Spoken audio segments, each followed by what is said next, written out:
Nagtipon-tipon ang aking kasintahan na si Clarice Santos at ang kanyang mga matatalik na kaibigan para sa hapunan at nagpustahan sila. Tatawagan nila ang kani-kanilang nobyo para sunduin sila.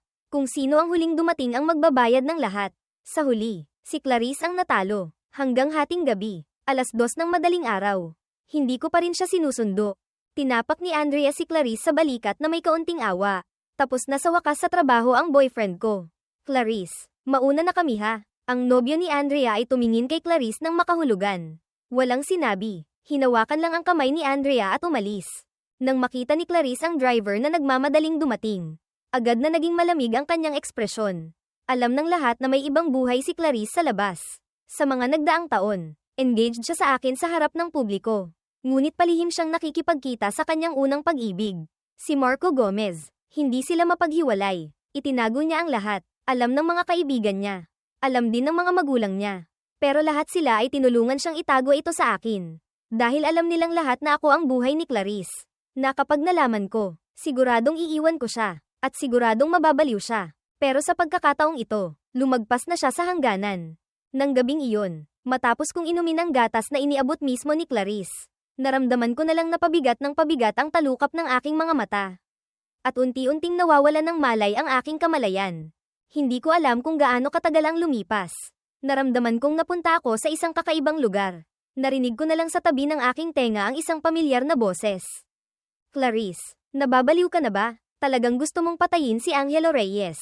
Kunin ang kidney niya para kay Marco Gomez. Boses iyon ni Patricia, ang matalik na kaibigan ni Clarice. Siya lang daw ang maaaring tumugma. Malamig at nakakatakot ang boses ni Clarice. Kritikal si Marco. Hindi na siya makapaghintay. Tungkol naman kay Angelo, babawi ako sa kanya. Hindi ba gusto niyang pakasalan ko siya? Pagkatapos ng operasyon, papakasalan ko siya. Habang buhay kaming hindi maghihiwalay. Biglang may nabasag na babasagin sa sahig. Halos mapasigaw si Patricia. Kidney niya ang nawala. Anong silbi ng pagbawi mo? Hindi ko talaga maintindihan kung anong pinainom sa iyo ni Marco. Noong lindol noon, para iligtas siya, nabalda daw ang 2 binti mo. Nawalan ka ng karapatan sa mana. Pero tumalikod siya at sumama sa ibang babae. Sa buong panahong iyon, si Angelo ang nasa tabi mo. Inaalagaan ka. Nag-eeksperimento ng gamot para sa iyo. Ginamit niya ang sarili niyang katawan. Tinurukan hanggang mamasa ang mga binti niya para makahanap ng magaling na doktor. Lumuhad siya sa harap ng pinto ng doktor ng 1 buwan. Ngayon, bumalik si Marco. Nakita niyang nakaahon ka na ulit. Kumapit na naman siya sa iyo. Pinilit kang ipalaglag ang anak ninyo ni Angelo gamit ang matatamis na salita. Hanggang ngayon, iniisip ni Angelo na siya ang hindi naging maingat kaya nawala ang bata. 3 buwan siyang depressed. Ngayon, gusto mo namang kunin ang kidney niya para kay Marco. Tama na. Biglang itinaas ni Clarice ang kanyang boses. Alam kong mahal niya ako. Mahal na handang isakripisyo ang lahat. At si Marco, makasarili siya, sakim, at mahilig sa karangyan. Pero mahal ko pa rin si Marco. Mahal na parang nababaliw. E paano si Angelo? Ano siya? Wala lang siya. Desidido na ako. Kahit sino pa ang kumausap sa akin ngayon. Walang silbi. Ang kidney niya. Kukunin ko talaga. Sa sandaling matapos ang mga salitang iyon. Naramdaman ko ang paghiwa ng scalpel sa aking balat. Malinaw na minamaliit ng anesthesiologist ang kakayahan kong tiisin ang gamot. Bawat kirot ay malinaw kong nararamdaman. Ngunit kumpara sa sakit ng katawan, mas masakit ang puso kong pinahihirapan sa loob ng dibdib ko. Minahal ko si Clarice ng 10 taon. Mula 16 hanggang 26 na taong gulang. Ang kabataan ko, ang pag-ibig ko, lahat ng mayroon ako ay ibinigay ko sa kanya. Pinanood ko siyang mahalin si Marco.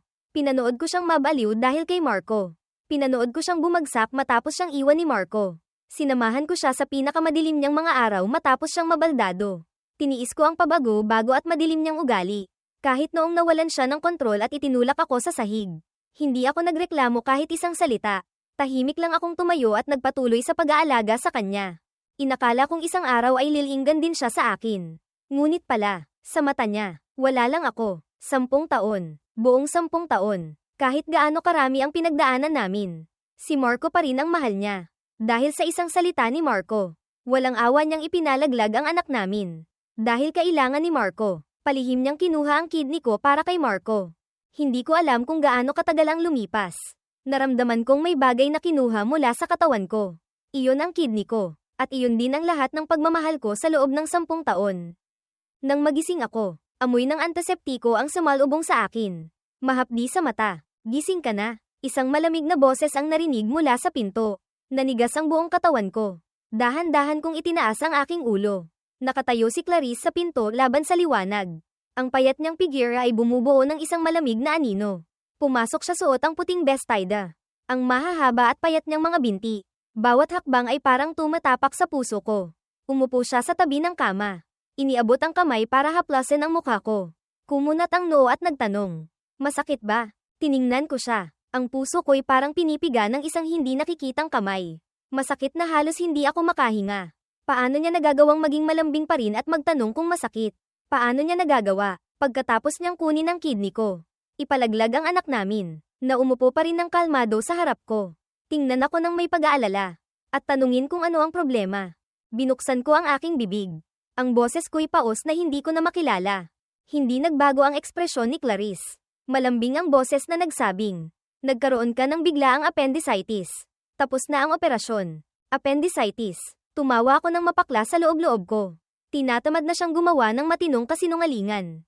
Hindi niya napansin ang anumang kakaiba. Inakala lang niyang masakit talaga ang nararamdaman ko. Nagmamadaling sinabing hahanapin niya ang doktor para sa akin. At mabilis na umalis. Ngunit sa pag-alis niyang ito, hindi na siya kailanman bumalik. 3 oras pagkatapos, pumasok ang nurse para palitan ang gamot ko. Nagbubulungan sila. Ang bait talaga ni Ma'am Clarice kay Sir Marco. Hindi lang siya nagbantay buong gabi kagabi. Narinig lang niyang gising na si Sir Marco at gustong kumain ng lugaw mula sa lumang tindahan sa kanluran ng lungsod. Nagmamadali siyang nagmaneho para bumili. Ang lakas pa ng ulan sa labas noon. Nang marinig ko ang mga salitang ito, hindi ko napigilan. Muling tumulo ang aking mga luha. Ito ang dahilan kung bakit siya umalis at hindi na bumalik. Siguradong sigurado pa siyang mahal ko siya. Na hindi ako magagalit sa kanya. Kaya kahit isang mensahe lang na paliwanag para sa porma, ayaw niyang ipadala. Clarice Santos, saan mo nakuha ang pag-iisip na mamahalin kita ng walang hangganan? Tumingin ako sa labas ng bintana. Hindi ko alam kung gaano katagal ang lumipas. Umalis na ang nurse. Saka ko lang kinuha ang aking telepono. Huminto ang dulo ng daliri ko sa screen ng 1 segundo. Saka pinindot ang isang numero. Nasagot ang tawag. Mula sa kabilang linya ay narinig ang isang malambing at tila tamad na boses ng babae. Angelo. Huminga ako ng malalim. Napakahina ng boses ko ngunit napakalinaw. Samantha Cruz. Interesado ka bang pakasalan ako?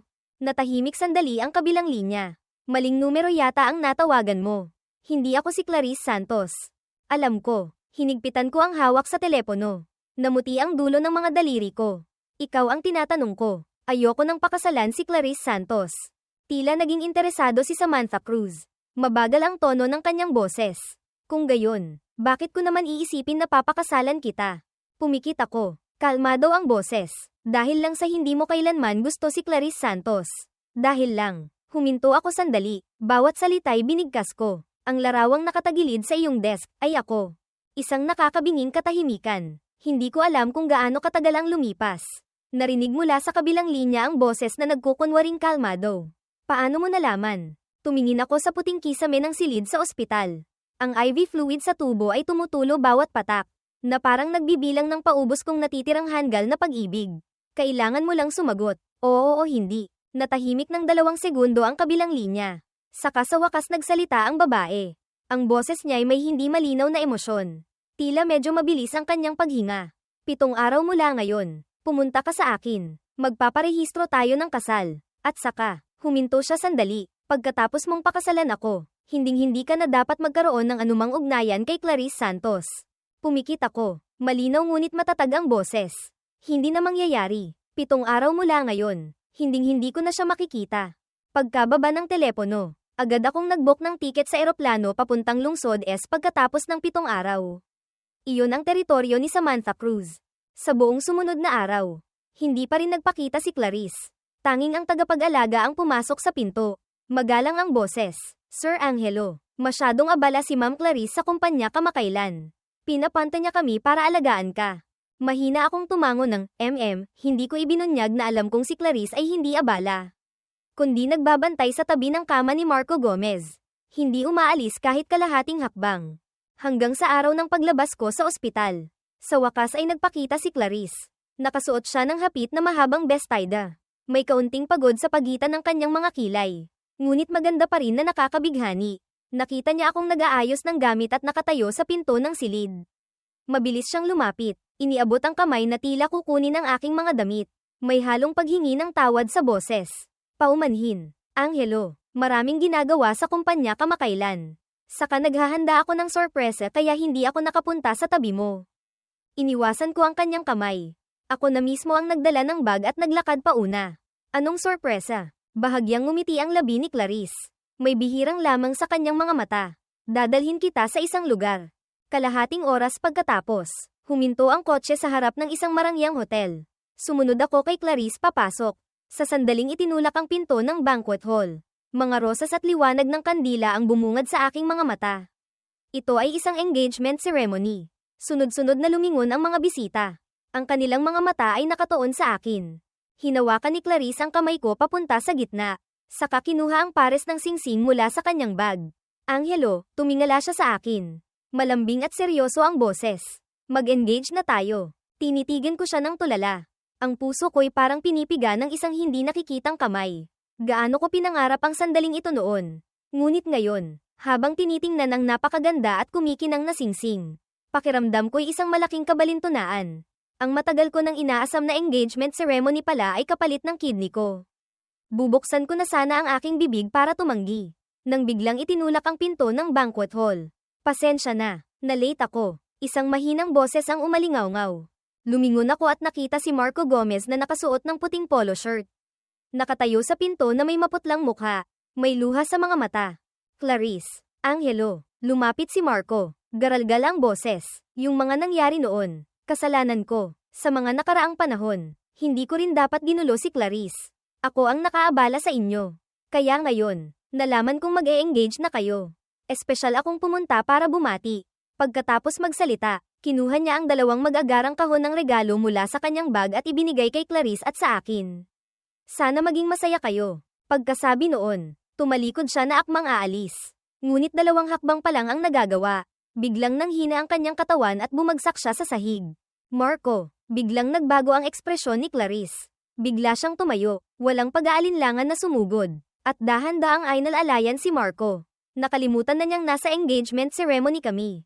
Nakalimutan na niya ang singsing na inaalok niya na hawak pa rin niya sa kamay. Agad na nagkagulo ang mga bisita. Bulungan ang maririnig sa paligid. Ganyan na naman. Basta makita ni Ma'am Clarice si Marco. Wala na siyang ibang nakikita. Ilang taon na siyang kasama ni Angelo. Hindi pa rin mapantayan ang isang tingin ni Marco. Sa puso niya, si Marco lang talaga ang mahal. Nakatayo ako roon. Ang dulo ng mga daliri ko'y bumaon ng malalim sa aking palad. Pinanood ko si Clarice na alalayan si Marco. Nagmamadaling umalis. Pinanood ko si Marco, habang nasa bisig ni Clarice. Napalihim na nagmouth sa akin. Hinding-hindi mo ako matatalo. Isang halatang pag-arte. Ngunit si Clarice ay hindi man lang nagduda. Naniwala agad. Nang gabing iyon, hindi umuwi si Clarice. Nakaupo ako sa silid tulugan. Kinuha ang lahat ng larawang may kinalaman kay Clarice. Lahat ng regalo. Inihagis ko ang lahat ng maliliit na bagay na ito sa isang kahon hanggang sa makita ko ang isang set ng damit pangsanggol na mapusyaw na pink at cute. Hinawakan ko ang malambot na tela. Hindi ko napigil ang mamula ang aking mga mata. Noong buntis si Clarice, labis kong inasam-asam ang pagdating ng batang ito. Inasam kong magpakasal kami at magkasama habang buhay. Ngunit ngayon, ang 3 buwang sanggol na iyon ay pinatay mismo ni Clarice. Pinigilan ko ang sakit sa aking puso. Niyakap ang kahon na puno ng mga alaala at itinapon ito sa basurahan. Itinapon ko na ang mga gamit. Itinapon ko na rin ang lahat ng pagmamahal ko para kay Clarice. Kinabukasan, dumiretso ako sa Santos Group para mag-resign. Dati, noong nabaldado ang 2 binti ni Clarice at nawalan siya ng karapatan sa mana. Ang anak sa labas ng kanyang ama ang umagaw sa kanyang posisyon. Nang gumaling ang kanyang mga binti, ang unang ginawa niya ay pumirma ng kasunduan sa pusta. Kailangang madouble ang kita ng kumpanya sa loob ng 3 taon para mabawi niya ang lahat. Para tulungan siya, naging assistant ako sa tabi niya. Sama-sama sa kanya sa pakikipagkita sa mga kliyente. Umiinom hanggang magdugo ang sikmura. Nagpupuyat hanggang himatayin. Ginawa ko ang lahat ng ito dahil sa pag-ibig. Ngunit sa huli, anong natanggap ko? Mabuti na lang. Mula ngayon, hindi na ako magiging tanga. Nang mabalitaan sa kumpanya na gusto kong mag-resign, agad itong nagkagulo. Halos lahat ng tao ay pinipigilan ako. Sir Angelo, Talaga bang magre-resign ka na? Hindi ka na ba talaga pwedeng manatili? Tama, di ba't maayos naman ang trabaho natin? Bakit bigla kang gustong mag-resign? Ikaw ang nag-lead sa amin lahat. Paano na kami kapag wala ka? At si Ma'am Clarice, siguradong hindi kanya kayang mawala. Hindi niya ako kailangan. Ngayon nawala ako sa tabi ni Clarice. Hindi ba't maayos pa rin siya? Tumawa ako ng mapakla at bahagyang ngumiti. Talagang gusto ko nang mag-resign. Pagod na ako sa mga nakaraang taon. Gusto kong magpahinga sandali. Walang sino man ang hindi mabubuhay kapag nawala ang isa. Magiging maayos kayo. Magiging maayos din siya. Pagkatapos kong magpaalam sa lahat, dinala ko ang aking mga personal na gamit at umalis sa kumpanya. Pagka-uwi ko sa bahay, tumawag si Clarice. May bihirang pagkagulat sa kanyang boses. Nag-resign ka na raw. Kalmado kong sinabi. Dahil maraming kailangang ihanda para sa kasal. Hindi na ako makakapagtrabaho. Hindi nag-isip ng malalim si Clarice.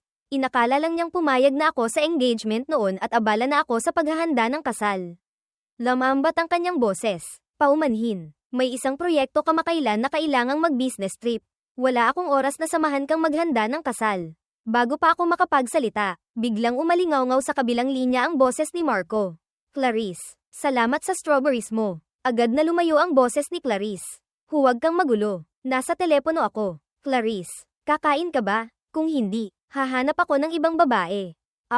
Biglang pinatay ang telepono. Sumakit ang puso ko. Nanginginig kong binuksan ang WeChat o Facebook, Instagram. Tama nga, nag-post si Marco ng litrato. Si Clarice na naka-apron, naghihiwa ng prutas, na may caption, ang sarap pala ng pakiramdam na minamahal. Puno ng pang-aasar. Pumikit ako. Pinatay ang telepono. Pagsapit ng hating gabi, bigla akong nagising sa mabilis na pagtunog ng telepono. Ang nanginginig na boses ni Patricia ang narinig mula sa kabilang linya. Angelo, si Clarice, para iligtas si Marco, nasaksak ng higit 10 beses. Ngayon, sobrang dami niyang nawalang dugo. Kulang ang blood bank ng type B. Pareho kayo ni Marco ng type na tugma sa kanya. Pero sabi ni Marco, kakatapos lang niyang magpa-transplant ng kidney. Hindi siya pwedeng mag-donate ng dugo. Tumakas na siya. Pwede ka bang pumunta para iligtas siya? Nang marinig ko ito, parang nabingi ako. Agad na umakyat ang pait sa aking puso. Nawalan din ako ng isang kidney. Pwede ba akong mag-donate ng dugo? Nang makita ng tao sa kabilang linya na tahimik ako. Puno ng pag-aalala at pagmamadali ang kanyang boses. Angelo, parang awa mo na. Kung hindi ka magdo-donate, mamamatay talaga siya. Hindi mapagkakatiwalaan si Marco. Ikaw lang ang makakapagligtas sa kanya. Paulit-ulit siyang nagmakaawa. Natahimik ako. Magulo ang isip ko. Matapos ang mahabang sandali, hindi ko pa rin kayang makitang mamatay siya nang hindi tinutulungan. Nagsuot ako ng jacket at nagmamadaling pumunta sa ospital. Sa ospital, nakahiga ako sa kama sa silid ng pagkuha ng dugo. Pinapanood ang maitim na pulang dugo na dumadaloy palabas ng aking katawan. Mahina na ako noon pa man. Kumuha sila ng dugo hanggang sa huli. Nagdilim ang aking paningin. At sa huli ay nahimatay ako. Nang magising ako, tanghali na kinabukasan. Umupo ako. Gustong lumabas na ng ospital at sabay tingnan ang kalagayan ni Clarice. Ngunit pagdating ko sa labas ng silid ni Clarice, narinig ko ang usapan nila ni Patricia. Clarice, dahil kay Marco, nasugatan ka ng malubha, pero iniwan ka na naman niya at tumakas. Sa pagkakataong ito, kung hindi dahil kay Angelo na nag-donate ng dugo para iligtas ka. Talagang namatay ka na. Parang awa mo na. Hindi mo ba makita ang totoong kulay ni Marco at tratuhin ng maayos si Angelo? Natahimik si Clarice ng ilang segundo. Malamig ang boses. Kaka-transplant lang ni Marco. Hindi maganda ang pakiramdam niya. Normal lang na matakot siya para sa sarili. Nang marinig ang sagot na ito, halos hindi makahinga si Patricia. Hindi maganda ang pakiramdam ni Marco. Si Angelo, maganda ba ang pakiramdam niya? Tingnan mo sa mga nagdaang taon kung paano niya sinira ang sarili niya para sa iyo. Ganyan mo siya tinatrato. Hindi ka ba natatakot na malaman niya at iwan ka niya ng tuluyan? Puno ng katiyakan ang boses ni Clarice, hindi mangyayari iyon. Mahal na mahal niya ako. Tulad ng pagmamahal ko kay Marco. Hinding-hindi niya ako iiwan. Nakatayo ako sa labas ng silid. Naririnig ang tiyak na salita ni Clarice sa loob. Hinding-hindi niya ako iiwan. Ang puso ko'y parang dinudurog ng isang mapurol na kutsilyo. Masakit na halos hindi ako makahinga. Pala, ito ang tinatawag na ang minamahal ay laging may karapatang umasa at maging kampante. Pero Clarice, nagkakamali ka. Hindi na kita mahal. Kaya sa pagkakataong ito, iiwan na kita ng tuluyan. Hindi na ako pwedeng manatili dito. Tumalikod ako para umalis. Ngunit narinig kong biglang tumunog ang telepono ni Clarice sa loob ng silid. Marco. Agad na lamambing ang boses niya. Ano iyon? Mula sa kabilang linya ay narinig ang hindi malinaw na boses ni Marco. Hindi marinig ang nilalaman. Ngunit biglang nagbago ang ekspresyon ni Clarice. Bigla niyang hinawi ang kumot. Direktang binunot ang IV sa likod ng kanyang kamay. Agad na tumulo ang sariwang dugo. Ngunit parang hindi niya naramdaman ang sakit. Kinuha ang kanyang coat at akmang lalabas. Ingat, hinayla siya ni Patricia. Puno ng galit ang boses. Ano na naman ang gagawin mo? Hindi pa gumagaling ang sugat mo. Sabi ng doktor hindi ka pwedeng lumabas ng ospital. Tinulak ni Clarice ang kamay niya. Malamig ang boses. Sabi ni Marco, hindi siya makatulog. Kailangan kong puntahan siya. Namutla sa galit si Patricia. Para sa kanya, kahit buhay mo hindi mo na iniinda. E paano si Angelo? Kakatapos lang niyang mag-donate ng dugo para sa iyo. Naisip mo bang kamustahin siya? Huminto si Clarice sa paghakbang. Ngunit hindi siya lumingon. Hindi man lang kinuha ang coat. Direktang itinulak ang pinto palabas. Hindi man lang ako pinansin na nakatayo sa labas ng pinto. Tiningnan ko ang nagmamadali niyang likod. Natahimik ako ng matagal. Sa huli ay mahina akong tumawa. Dapat sanay na ako. Basta kumunat ang noo ni Marco. Guguho na ang mundo ni Clarice. Ako naman, kahit maubos ang dugo ko, hindi niya ako titingnan kahit isang beses. 2 araw pagkatapos, bumalik si Clarice. Pagbukas niya ng pinto, nakaupo ako sa sofa. Inaayos ang mga tiket sa eroplano at mga dokumento. Angelo, lumapit siya sa harap ko. Bihirang maging malambing ang boses. Narinig kong nag-donate ka raw ng dugo para sa akin. Bakit ang tanga mo? Kalmado kong itinabi ang mga papeles. Hindi man lang tumingala, mabutit okay ka na. Tila hindi napansin ni Clarice ang lamig ko. Umupo siya sa tabi ko. Hinawakan ang kamay ko. Yung huling engagement, nasira ni Marco. Sa pagkakataong ito, naghanda ako ng bagong party para bumawi sa iyo. Sa wakas ay tumingin ako sa kanya. Ngayon ko lang napansin na dahil sa sobrang pagkawala ng dugo at hindi pagpapahinga sa ospital. Hindi maganda ang kutis niya. Huwag na, mahina kong sabi. Paano kung himatayin na naman si Marco? Kumunat ang noo ni Clarice. Tiyak ang boses. Sa pagkakataong ito, hindi mangyayari iyon. Hindi ko siya inimbitahan. Tumawa ako sa loob-loob ko. Hindi niya naintindihan ang sarkasmo ko, pero wala na akong sinabing iba. Tumango na lang ako. Habang papunta sa party, si Clarice ang nagmamaneho. Nakaupo ako sa passenger seat. Tumitingin sa labas ng bintana. Mabilis na umaatres ang tanawin. Biglang tumunog ang telepono ni Clarice. Pagkasagot niya, ang desperadong sigaw ni Marco ang narinig mula sa kabilang linya. Clarice, na-corner ako. Sabi nila papatayin daw nila ako. Agad na namutla ang mukha ni Clarice Santos. Bigla siyang pamreno. Direktang binuksan ng isang tracking app. Agad na lumitaw sa screen ang isang kumikislap na pulang tuldok. Marahil ay sumigaw siya habang hinahampas ang manibela.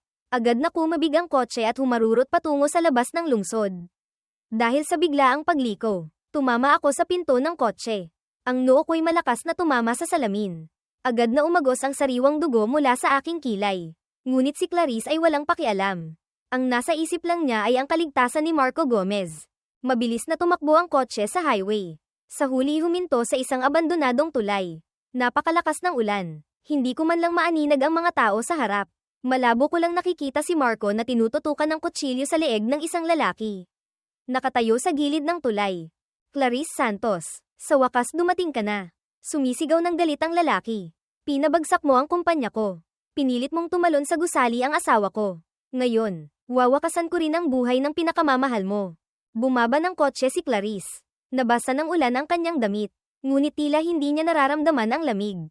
Dahan-dahan siyang lumapit. Nagkakamali ka. Malamig ang kanyang boses. Hindi siya ang pinakamamahal ko. Natigilan ang lalaki. Bahagyang lumayo ang kutsilyo sa leeg ni Marco. Ano? Malamig ang boses ni Clarice. Hindi ka ba nag-imbestiga? Ang hinuli mo ay dati kong kasintahan. Noong nabaldado ako, iniwan niya ako. Sukdulan ang galit ko sa kanya. Ngumisi ng malamig si Clarice. Ang mahal ko ngayon ay ang taong laging nasa tabi ko sa mga nakaraang taon. Pagkasabi nito, lumingon siya at tumingin sa akin sa loob ng kotse. Ang tingin niya ay malalim na parang malulunod ka. Natulala ako. Ito ang unang beses na tiningnan ako ni Clarice ng ganito. Pero sa pagkakataong ito pa, nagdududang tumingin sa akin ang lalaki. Sinamantala ni Clarice Santos ang pagkakataon para magpatuloy sa pagsasalita. Kung gusto mong hulihin si Marco Gomez, sige hulihin mo. Kami ni Angelo Reyes. Kailangan pa naming tumingin ng mga gamit para sa kasal bukas. Wala kaming oras dito kasama ka. Pagkasabi noon, iniabot pa niya ang kamay sa akin. Malambing ang boses. Angelo, Tara na. Nanginag ang buong katawan ko. Sa wakas naintindihan ko na. Ginagamit ako ni Clarice bilang panangga. Gusto niyang ilipat ng kidnapper ang target para pakawalan si Marco. Tama nga, nag-alinlangan ang lalaki. Biglang itinulak si Marco, at direktang sumugod sa akin. Ikaw pala ang pinakamamahal niya. Ngumisi siya, hinawakan ang kwelyo ko, at hinayla ako patalikod papunta sa gilid ng tulay. Nanlaki ang mga mata ni Clarice. Bigla siyang sumugod, ngunit ang una niyang ginawa ay hawakan si Marco. Ako naman, hinayla ng lalaki, direktang nahulog mula sa tulay. Ang ugong ng hangin lang ang naririnig ko. Nang bumuhos ang malamig na tubig ng ilog sa ulo ko. Malabo kong narinig mula sa itaas ng tulay ang malamig na boses ni Clarice. Unahin niyong iligtas ang kidnapper. Huwag ninyong hayaang makatakas. Ikulong ninyo siya, para matapos na ang problema. Hindi na niya masasaktan pa si Marco. Gusto kong tumawa pero pumasok ang tubig sa aking baga. Sobrang sakit na nagdilim ang paningin ko. Bago ako tuluyang mawalan ng malay. Sa wakas naintindihan ko na sa puso ni Clarice. Ang buhay ko ay hindi kasing halaga ng isang kidnapper. Nang magising ako sa ospital, narinig ko ang seryosong boses ng doktor kay Angelo Reyes. Sa mga nakaraang taon, sobrang naabuso ang katawan. Madalas na pag-inom ng alak. Pagod sa pisikal at mental. Dagdag pa ang mga lumang sugat na iniwan ng gamot. Sa pagkakataong ito, dahil sa pagkahulog mula sa tulay, nagtamo na naman ng malubhang pinsala. Kailangang magpahinga ng mabuti. Kung hindi, hindi pa tapos magsalita ang doktor. Napansin na ni Clarice na gising na ako. Mabilis siyang lumapit sa tabi ng kama. Bihirang marinig ang pag-aalala sa kanyang boses. Angelo, gising ka na. Kumusta ka? May masakit pa ba sa iyo? Tiningnan ko siya. Kalmado ang aking mga mata. Kung talagang nag-aalala siya sa akin, paano niya nagawang walang pag-aalinlangang piliing unahin ang kidnapper? Nakita ni Clarice na tahimik ako. Iniabot niya ang kamay na akmang hahawakan ang mukha ko, pero iniwas ko ang ulo ko. Natigilan siya. Bumaba ang boses na puno ng pagsisisi. Sa pagkakataong ito, kasalanan ko. Babawi ako sa iyo. Bahagya akong ngumisi. Hindi nagsalita. Clarice Santos, sobrang dami mo ng utang sa akin. Hindi mo na mababayaran. Siguro dahil nakukonsensya siya. Sa pagkakataong ito, nagbantay si Clarice sa ospital ng 2 buong araw. Nang lumabas ako ng ospital, agad niya akong dinala sa isang auction. Sinabing gusto niyang bumawi sa akin. Ilang beses akong tumanggi pero hindi pumayag. Kaya sumama na lang ako. Pagdating sa auction, nakasalubong namin ang isang dating kakilala, si Marco Gomez. Ngunit sa pagkakataong ito, hindi man lang sinulyapan ni Clarice si Marco. Bagkos ay laging nasa tabi ko. Hindi umaalis kahit kalahating hakbang. Nagtitimpla ng mainit na tubig para sa akin. Nagbabalat ng alimango para sa akin. At paminsan-minsan ay mahinang nagtatanong kung malamig ba. Alam kong umaarte lang siya. Para kanino? Siguro para sa sarili niya. Para hindi siya masyadong makonsensya. Para gamaan ng kaunti ang pakiramdam niya. Bago magsimula ang auction, nakatanggap ng tawag si Clarice. Umalis sandali. Naiwan akong mag-isa sa tabi ng champagne counter. May lumapit na babae. Nakangiting humingi ng contact information ko. Ang gwapo mo naman. Pwede bang makipagkilala? Hindi pa ako nakakasagot. Biglang may kamay mula sa likuran na yamakap sa bewang ko. Idinikit ako sa dibdib niya. Siya ang fiancé ko. Malamig na parang yelo ang boses ni Clarice. Madilim ang mga matang nakatitig sa babae. Nagbago ang mukha ng babae. Nagmamadaling humingi ng paumanhin at umalis. Tumingala si Clarice sa akin. Nakakunot ng husto ang noo. Angelo, may lumalandi sa iyo. Bakit hindi mo tinatanggihan? Walang gana kong sinabi. Hindi pa naman tayo kasal, di ba? Hinaplos ni Clarice ang mukha ko. Ang boses niya ay may hindi maitatangging pag-aari. Malapit na rin tayong ikasal. Bukod sa akin, sino pa ba ang gusto mong pakasalan? Tumingin siya diretso sa mga mata ko. Bawat salita'y binigkas. Sa buhay na ito, ikaw lang ang papakasalan ko. Tiningnan ko siya. Bigla akong napangisi ng mapakla. Paano niya nagagawang mangako na ako lang ang papakasalan niya gayong hindi niya naman ako mahal?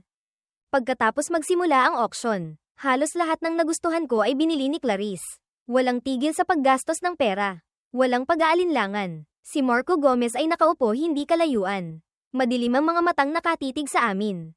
Nang pumunta ako sa banyo, sumunod si Marco. Isinara niya ang pinto. Ngumisi ng malamig. Mukhang masaya ka ngayon. Ano? Kailangan ko bang ipaalala sa iyo? Ang nararamdaman ni Clarice para sa iyo ay guilt lang. Hindi pag-ibig. Hindi mo pa ba alam? Yung pagbubuntis niya noon, 3 buwan na iyon. Ako mismo ang nagsabing hindi ko kayang tingnan siyang nagdadalang tao para sa ibang lalaki.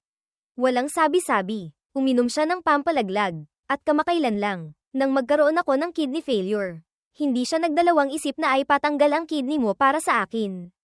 Hindi pa kasama yung sa tulay. Sinadya niyang sabihing galit siya sa akin. Pero ang totoo, para ilagay ka sa panganib. Kahit kailan, kahit saan, basta kailangan ko, ibibigay niya ang lahat para sa akin. Lumapit si Marco, mababa at mayabang ang boses. Talo ka na. Inakala ni Marco na pagkatapos niyang sabihin ang mga ito, agad niyang makikita ang galit sa mukha ko. Siguradong magiging kasiya siya iyon. Ngunit hindi niya inaasahan. Mula simula hanggang huli, kalmado lang ako. Isinara ko ang gripo. Tumingin kay Marco. Tapos ka na ba? Natigilan si Marco. Pinunasan ko ang aking mga kamay. Kalmado ang boses. Wala akong pakialam. Dahil aalis na rin naman ako.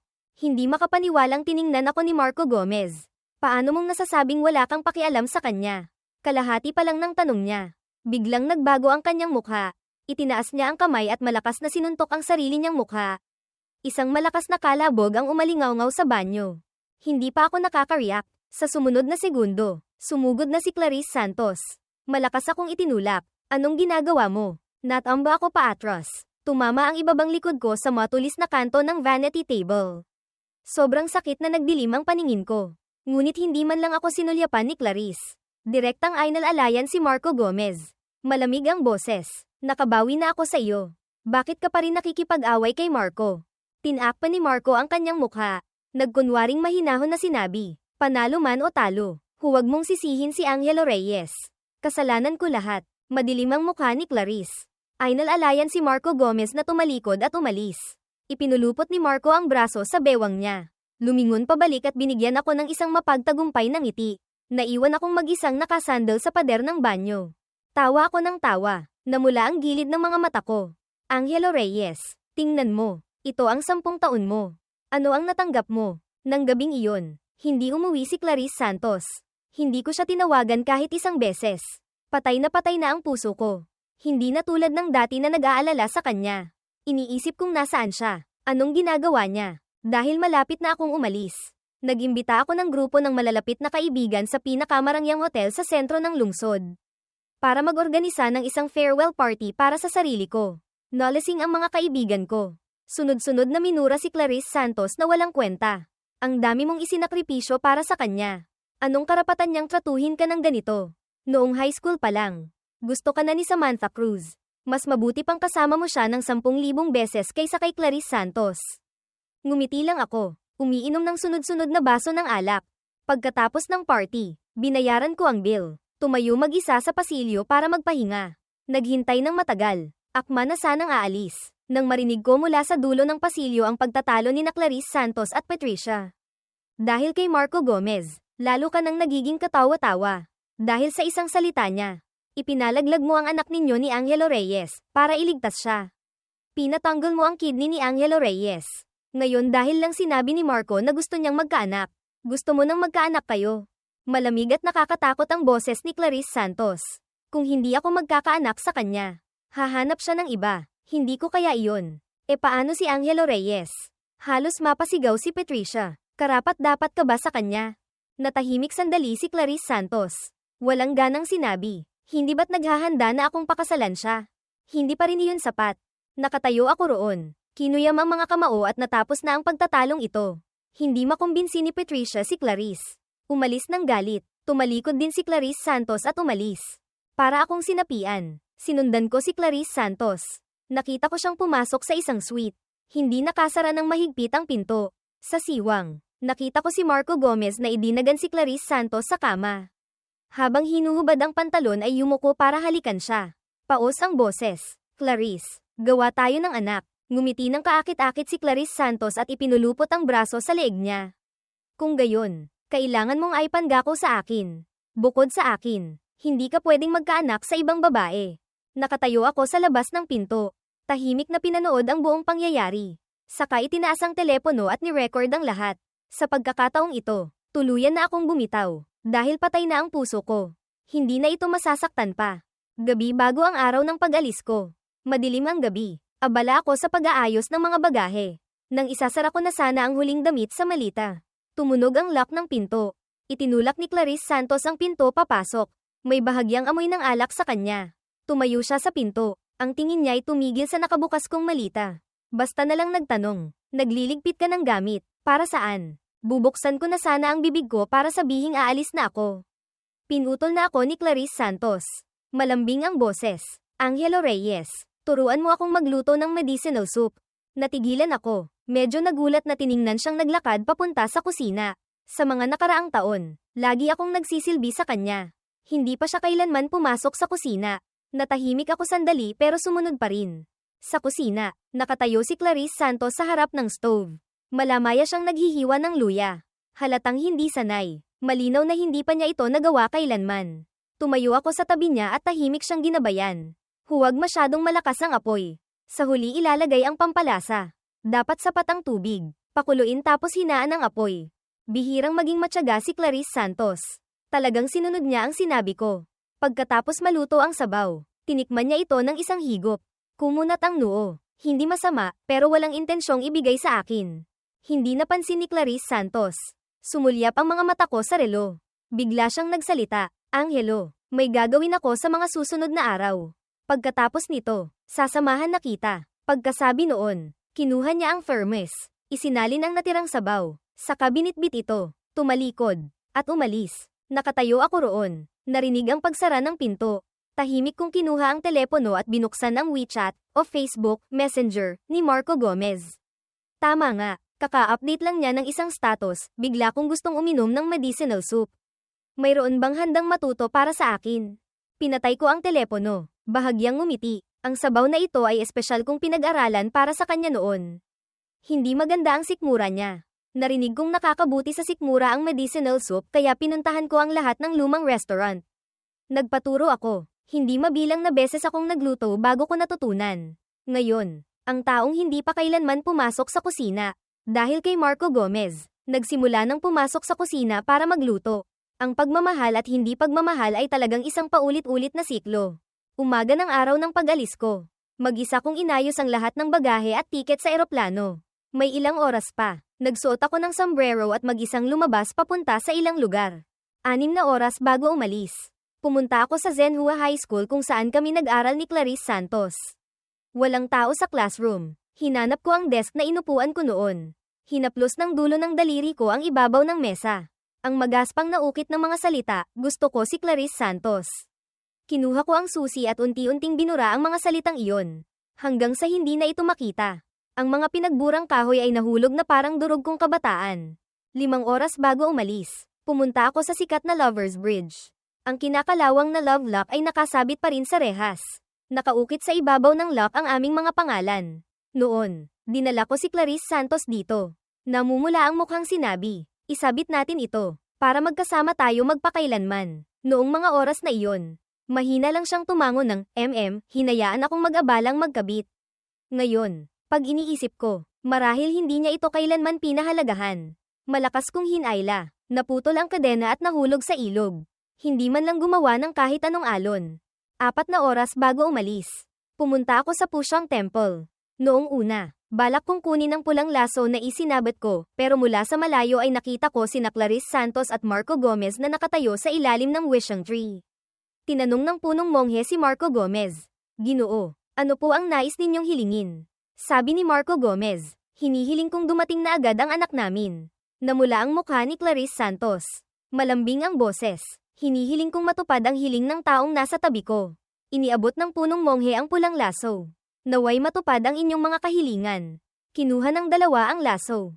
Akmang isasabit, ngunit natuklasan nilang puno na ng mga isinabat ng mga deboto ang wishing tree. Wala nang lugar para sa pulang laso. Walang mapagsabitan. Kumunat ang noo ni Clarice Santos at sinabi sa batang monghe sa tabi. Magdodonate ako ng 5 na milyong piso para sa insenso. Tanggalin mo lahat ng ito. Nagmamadaling lumapit ang batang monghe at tinanggal isa-isa ang mga pulang laso. Tinanong pa kung ano ang gagawin sa mga ito. Hindi man lang tumingin si Clarice Santos. Itapon mo na. Nakatayo ako sa isang sulok. Tahimik na lumakad. Pinulot ang tambak ng pulang laso na itinapon sa sulok. Lahat ito ay mga kahilingang isinulat ko sa mga nagdaang taon. Hinihiling kong gumaling ang mga binti ni Clarice Santos. Hinihiling kong maging ligtas at masaya si Clarice Santos. Hinihiling kong makasama ko si Clarice Santos hanggang sa pagtanda. Ngumiti ako. Kumirat ang gilid ng mga mata ko. Mabuti na rin. Hindi ko na kailangang ako mismo ang magtapon. Sa huling oras, binitbit ko ang aking mga bagahe papunta sa airport. Umalingaw-ngaw sa speaker ng airport ang anunsyo para sa boarding. Pagkatapos sumakay sa eroplano, marahang pinaalalahanan ako ng flight attendant na patayin ang telepono. Binuksan ko ang photo gallery. Hinanap ang video na kinunan ko noong araw na iyon. Ang eksena ni Clarice Santos at Marco Gomez na magkayakap. Pinili ko ang video. Pinindot ang send. Pagkatapos, isa-isang tinipa ang mga salita. Clarice Santos, kinuha mo ang kidney ko para kay Marco Gomez. Alam ko na. Sinabi ni Marco Gomez na nagalit siya. Kaya palihim mong ipinalaglag ang anak natin. Alam ko na. Gusto mong magkaroon ng anak na sa inyo lang ni Marco Gomez. Alam ko na rin. Clarice Santos, natupad na ang gusto mo. Hindi na kita kailangan. Ibinabalik na kita ng buo kay Marco Gomez. Pinindot ko ang i-send, block, delete, at pinatay ang telepono. Nang umangat na ang eroplano sa mga ulap, tumingin ako sa labas ng bintana. Ang dagat ng ulap ay gumugulong. Marahan kong ipinikit ang aking mga mata. Sa pagkakataong ito, hinding-hindi na ako lilinggan pa. Lumipad ang eroplano at lumapag. Nang bitbit ko na ang aking mga bagahe palabas ng airport, pakiramdam ko'y tulala ang buong katawan ko. Sa sandaling iyon, isang maputi at makinis na kamay ang humawak sa kamay ko. Kinuha ang bagahe mula sa akin. Tulala ka na naman. Hindi kaya iniisip mo pa rin si Clarice Santos. Sa magandang mukha ni Samantha Cruz ay may bahid ng panganib. Na parang kapag sinabi kong oo, sa susunod na segundo ay dadalhin niya ako palayo. Puputulan ang lahat ng pagkakataon kong bumalik kay Clarice Santos. At ikukulong ako sa tabi niya. Medyo nagulat ako nang makita siyang ganito. Pero umiling pa rin ako. Tuluyan ko na siyang binitawan. Nangako ako sa iyo na hinding-hindi ko na magugustuhan si Clarice Santos. Lalo na ang magkaroon pa ng anumang ugnayan sa kanya. Nang marinig ang mga salitang ito, mabilis na lumitaw ang ngiti sa mukha ni Samantha Cruz. Sana tuparin mo ang sinabi mo. Sinabi niya ito na may pekeng pagmamataas. Ngunit ang kamay niya ay hindi mapakali at hinawakan ang kamay ko. Dinala ako kasama ang malita papunta sa nakahandang convoy ng mga sasakyan. Isang hilera ng magkakatulad na itim na Maybach. Bawat trunk ay nakabukas. Naglalaman ng hindi mabilang na mga rosas at lobo. Sa ilalim ng mga tingin ng maraming tao. Hindi ko alam kung saan kinuha ni Samantha Cruz ang isang kumikinang na pares ng singsing at iniabot sa harap ko. Kahit alam kong medyo mabilis ito para sa iyo. Ayoko nang maghintay pa. Gusto na kitang pakasalan ngayon din. Ayoko nang palampasin ka pa. Mahal kita. Pakasal na tayo. Malinaw na ang pagpapakasal kay Samantha Cruz ay nasa isip ko na. Ngunit nang makita ko ang ganitong biglaang eksena, hindi ko pa rin mapigil ang maantig. Sa mga nagdaang taon na minahal ko ang iba, si Samantha Cruz ay patuloy pa ring nagmamahal sa akin. Hindi lang niya ipinaalam sa akin. Tinabyunan ko ang mukha ko at mabilis na pinunasan ang mga luha sa gitna ng sigawan ng mga tao. Iniabot ko ang kamay para kunin ang singsing. Pumapayag ako. Halatang naantig din si Samantha Cruz. Natulala siya. Hindi pa nakaka-react. Isinuot ko na sa kanya ang singsing. At sinenyasan siyang isuot din sa akin ang singsing. Pagkatapos, nagmamadaling hinawakan ni Samantha Cruz ang kamay ko at sabay kaming sumakay sa kotse. Dala mo ba ang ID mo? Magpaparehistro na tayo ngayon din. Baka magbago pa ang isip. Pagkasabi noon, inilabas niya ang lahat ng uri ng dokumentong dala niya at inilagay sa harap ko. Matagal na niyang hinintay ang araw na ito. Gusto niyang mabilis na ayusin ang lahat. Nahawa ako sa pananabik ni Samantha Cruz. Hindi ko alam kung bakit. Parang tambol ang puso ko. Sobrang bilis ng tibok. Lahat ng papeles dala ko. Pumunta na tayo sa marriage registry. Pagkasabi ko noon, inapakan na ni Samantha Cruz ang gas. Nagmaneho papunta sa marriage registry. Lahat ng bagay ay parang pinindot ang fast forward button. Sobrang bilis na hindi ka panipaniwala. Ngiti naman dyan. Mga bagong kasal. Isang click. Kuha na ang litrato para sa kasal. Isang tatak. Naroon na ang bagong marriage certificate. Hawak ang 2 kopya ng marriage certificate na may amoy pa ng tinta. Pareho kaming medyo tulala ni Samantha Cruz. Pakiramdam na hindi ka panipaniwala. Talagang kasal na kami. Ang bagay na dati akala naming hinding-hindi mangyayari. Ngayon ay naging totoo na. Si Samantha Cruz ay naantig at hindi makapagsalita. Mahigpit akong niyakap. Tila ito lang ang paraan para makumpirma niyang talagang nasa tabi niya ako. Hinayaan ko siyang yakapin ako. May hindi maipaliwanag na gan sa pakiramdam. Mula ngayon, Wala na kaming kinalaman ni Clarice Santos sa isa't isa. Gayunpaman, ang hindi ko alam ay ang video ni Samantha Cruz na gumastos ng malaki sa airport at ang sorpresang proposal ay mabilis na nag-viral sa internet. At nakarating pa ito sa mga mata ni Marco Gomez. Sa hotel, kakatapos lang maghilamos ni Clarice Santos nang makita niyang hawak ni Marco Gomez ang telepono. Tila may gustong sabihin ngunit nag-aalangan. Nakatingin sa kanya ng may komplikadong ekspresyon. Kung may gusto kang sabihin, sabihin mo na ng diretso. Pagkasabi noon, basta na lang pinunasan ni Clarice Santos ng tuwalya ang basang buhok.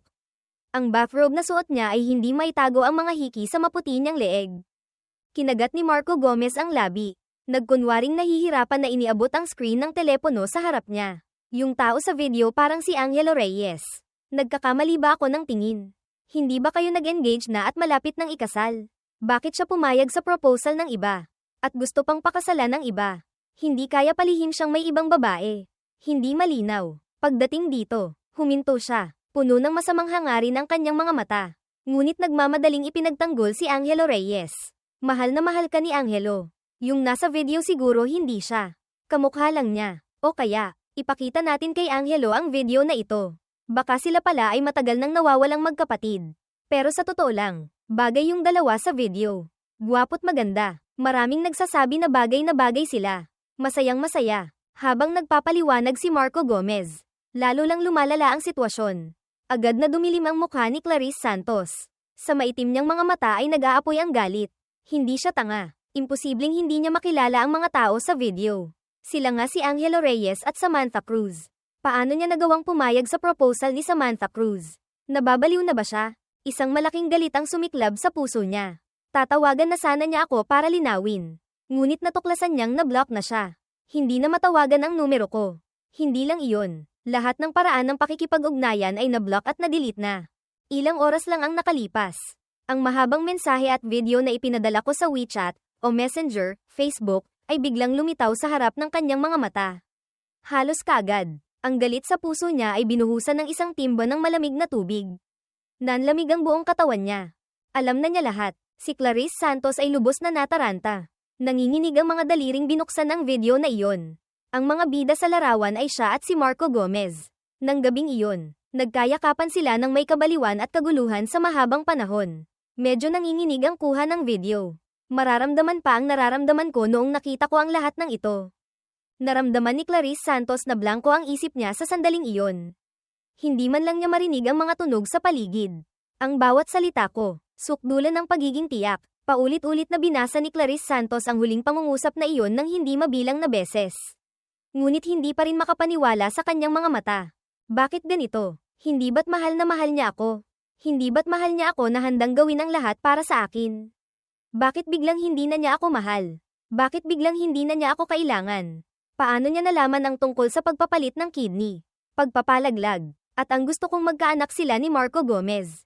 Paulit-ulit na namumutla ang mukha ni Clarice Santos ngunit hindi makapagsalita. Walang masabi. Lubos na naguguluhan ang isip. Hindi man lang makapag-isip ng normal. Ang taong mahal na mahal ka. Biglang isang araw ay nagsabing hindi ka na mahal.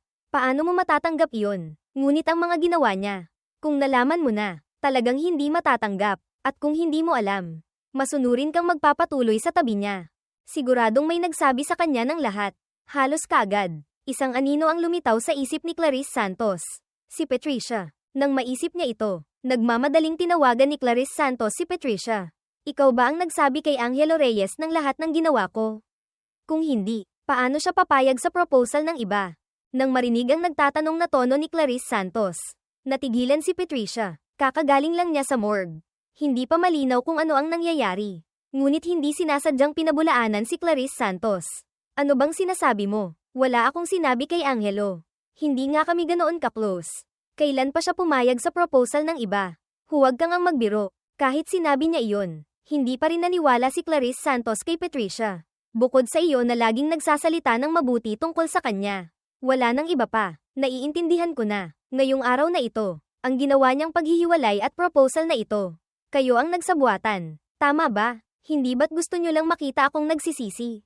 Sinabi ko na, si Marco lang ang gusto ko. Pumayag na akong pakasalan siya. Nag-engagement ceremony na nga. Kulang na lang ang marriage certificate. Ano pa bang hindi siya kontento? Naiintindihan ko na. Nagmamadali na ba siyang magpakasal? Nablock niya lahat ng contact methods ko. Pakisabi naman sa kanya, pwede akong magparehistro ng kasal sa kanya ngayon din. Sa ganoon, hindi na siya gagawa ng gulo, di ba? Naiinis na hinawi ni Clarice Santos ang buhok. Pilit na pinipigilan ang galit. Halos matawa si Patricia sa kanya. Clarice Santos, walang kinalaman sa akin ang mga ginagawa niya. Dati, pinagtatanggol ko siya dahil hindi ko lang matiis na inaapi mo siya ng ganyan. Ngayon, sa wakas natauhan na siya. Nakipaghiwalay sa iyo. Hindi kita matutulungan sa mga problema ninyo. Sa hinaharap, huwag mo na akong hahanapin pa para tumulong. Bagay lang sa iyo yan. Pagkasabi noon, tumunog na ang dial tone. Galit na ibinaba ni Patricia ang telepono. Tulalang tiningnan ni Clarice Santos ang telepono. Komplikado ang ekspresyon. Nakita ni Marco Gomez ang kanyang pagkataranta. Naging pangit ang mukha niya saglit. Ngunit pilit pa ring ngumiti. Clarice, sinabi mo na rin. Mahal na mahal ka niya. Siguradong nagtatampo lang siya sandali dahil hindi makapag-isip ng maayos. Hayaan mo lang siyang kumalma. Ayos lang iyan. Huwag kang masyadong mag-alala. Ilang taon na siyang laging nasa tabi mo. Hindi kailanman umalis. Paano siya aalis dahil lang sa maliit na bagay na ganyan? Saka, yung pagpapatanggal mo ng kidney niya at pagpapalaglag ng anak ninyo. May dahilan ka rin naman. Basta ipaliwanag mo ng maayos. Siguradong maiintindihan niya. Baka sa ilang araw, siya na mismo ang makakaintindi at babalik sa iyo. Mahal ka niya ng maraming taon. Hindi naman basta-basta mabibitawan iyon. Walang pakialam siyang nag-comfort. Totoo man o peke ang paghihiwalay. Wala itong kinalaman sa kanya. Sinabi lang niya ang mga ito para gaman ang loob ni Clarice Santos. Kailangan pa rin niya ng isang malusog na anak. Kung hindi maganda ang mood ng babae, makakaapekto sa pagbubuntis. Hindi maganda iyon. Marahang hinaplos ni Marco Gomez ang tiyan niya ng ilang beses. Inaasahan ang pagdating ng batang ito. Kung hindi dahil malapit nang mawala ang matanda nilang ama.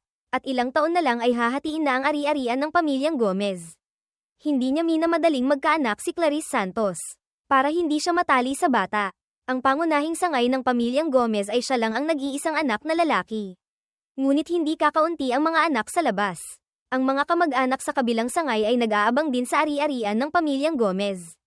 Ayaw niyang mapunta sa iba ang malaking halaga ng ari-arian. Nakayuko si Clarice Santos, walang imik, na parang narinig niya ang sinabi ni Marco Gomez. O parang lumilipad ang isip niya sa ibang lugar. Walang narinig. Hanggang sa ilang beses siyang tinawag ni Marco Gomez. Nang ipulupot niya ang braso sa leeg niya at hinalikan siya. Saka lang siya unti-unting nag-react. Tama si Marco. Mahal niya ako. Kahit anong mangyari hindi siya aalis. Normal lang na magtampo paminsan-minsan. Madali naman akong suyuin. Pagkatapos, ipapaliwanag ko sa kanya ang mga pinagdaanan at hirap ko. Siguradong maiintindihan niya. Pinilit ni Clarice Santos na pigilan ang kaba sa kanyang dibdib. Tinugon ang halik ni Marco Gomez. Muling nagyakapan ang dalawa. Mahirap paghiwalayin. Sa loob ng 3 araw, sinamahan ni Clarice Santos si Marco Gomez sa maraming lugar para magbakasyon. At sa maraming lugar din sila nagyakapan ng may kabaliwan buong gabi. Gayunpaman, lumipas ang 3 magkakasunod na araw. Walang kahit isang mensahe mula sa akin sa kanyang telepono. Huwag nang banggitin ang mensahe. Hindi ko man lang siya in-unblock. Ang kaba sa puso ni Clarice Santos ay lalong lumilinaw. Kahit na nasa tabi siya ni Marco Gomez, lumilipad pa rin ang kanyang isip. Matapos ang mahabang sandali, bigla niyang tiningnan si Marco Gomez na may ekspresyong humihingi ng tawad. Marco, pansamantala hindi kita masasamahan. Busy ang trabaho. Ilang araw na akong wala. Dapat na akong bumalik para ayusin ito ng maayos. Sige lang, Clarice. Kahit busy sa trabaho, huwag mong masyadong pagurin ang sarili mo. Magpahinga ka rin. Walang ganang sagot ni Marco Gomez. Hindi napansin ni Clarice Santos. O marahil ay sanay na siya sa ganitong ugali niya. Ganoon naman talaga siya palagi. Mabait lang siya kapag kailangan siya. Kapag hindi, walang gana niyang isinasantabi siya. Dati, kinaiinisan niya rin ang ugaling ito niya. Pero hindi niya kayang bumitaw. Wala siyang magawa, kaya tinanggap na lang niya.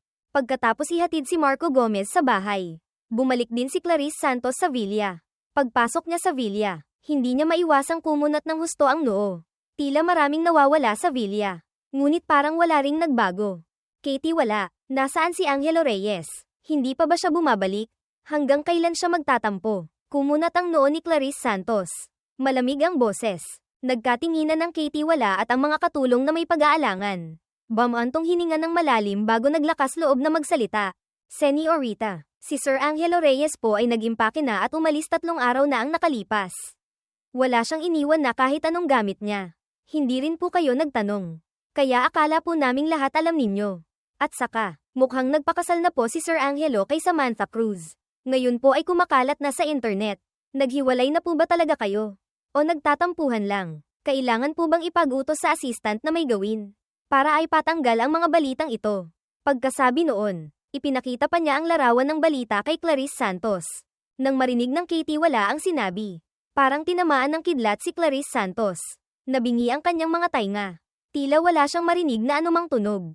Matapos ang mahabang sandali ay pilit niyang nahanap ang kanyang boses. Katie wala. Talagang umalis na si Angelo. Talagang nagpakasal na siya. Talagang hindi na niya ako kailangan. Hindi naman siguro siya nagtatampo lang, di ba?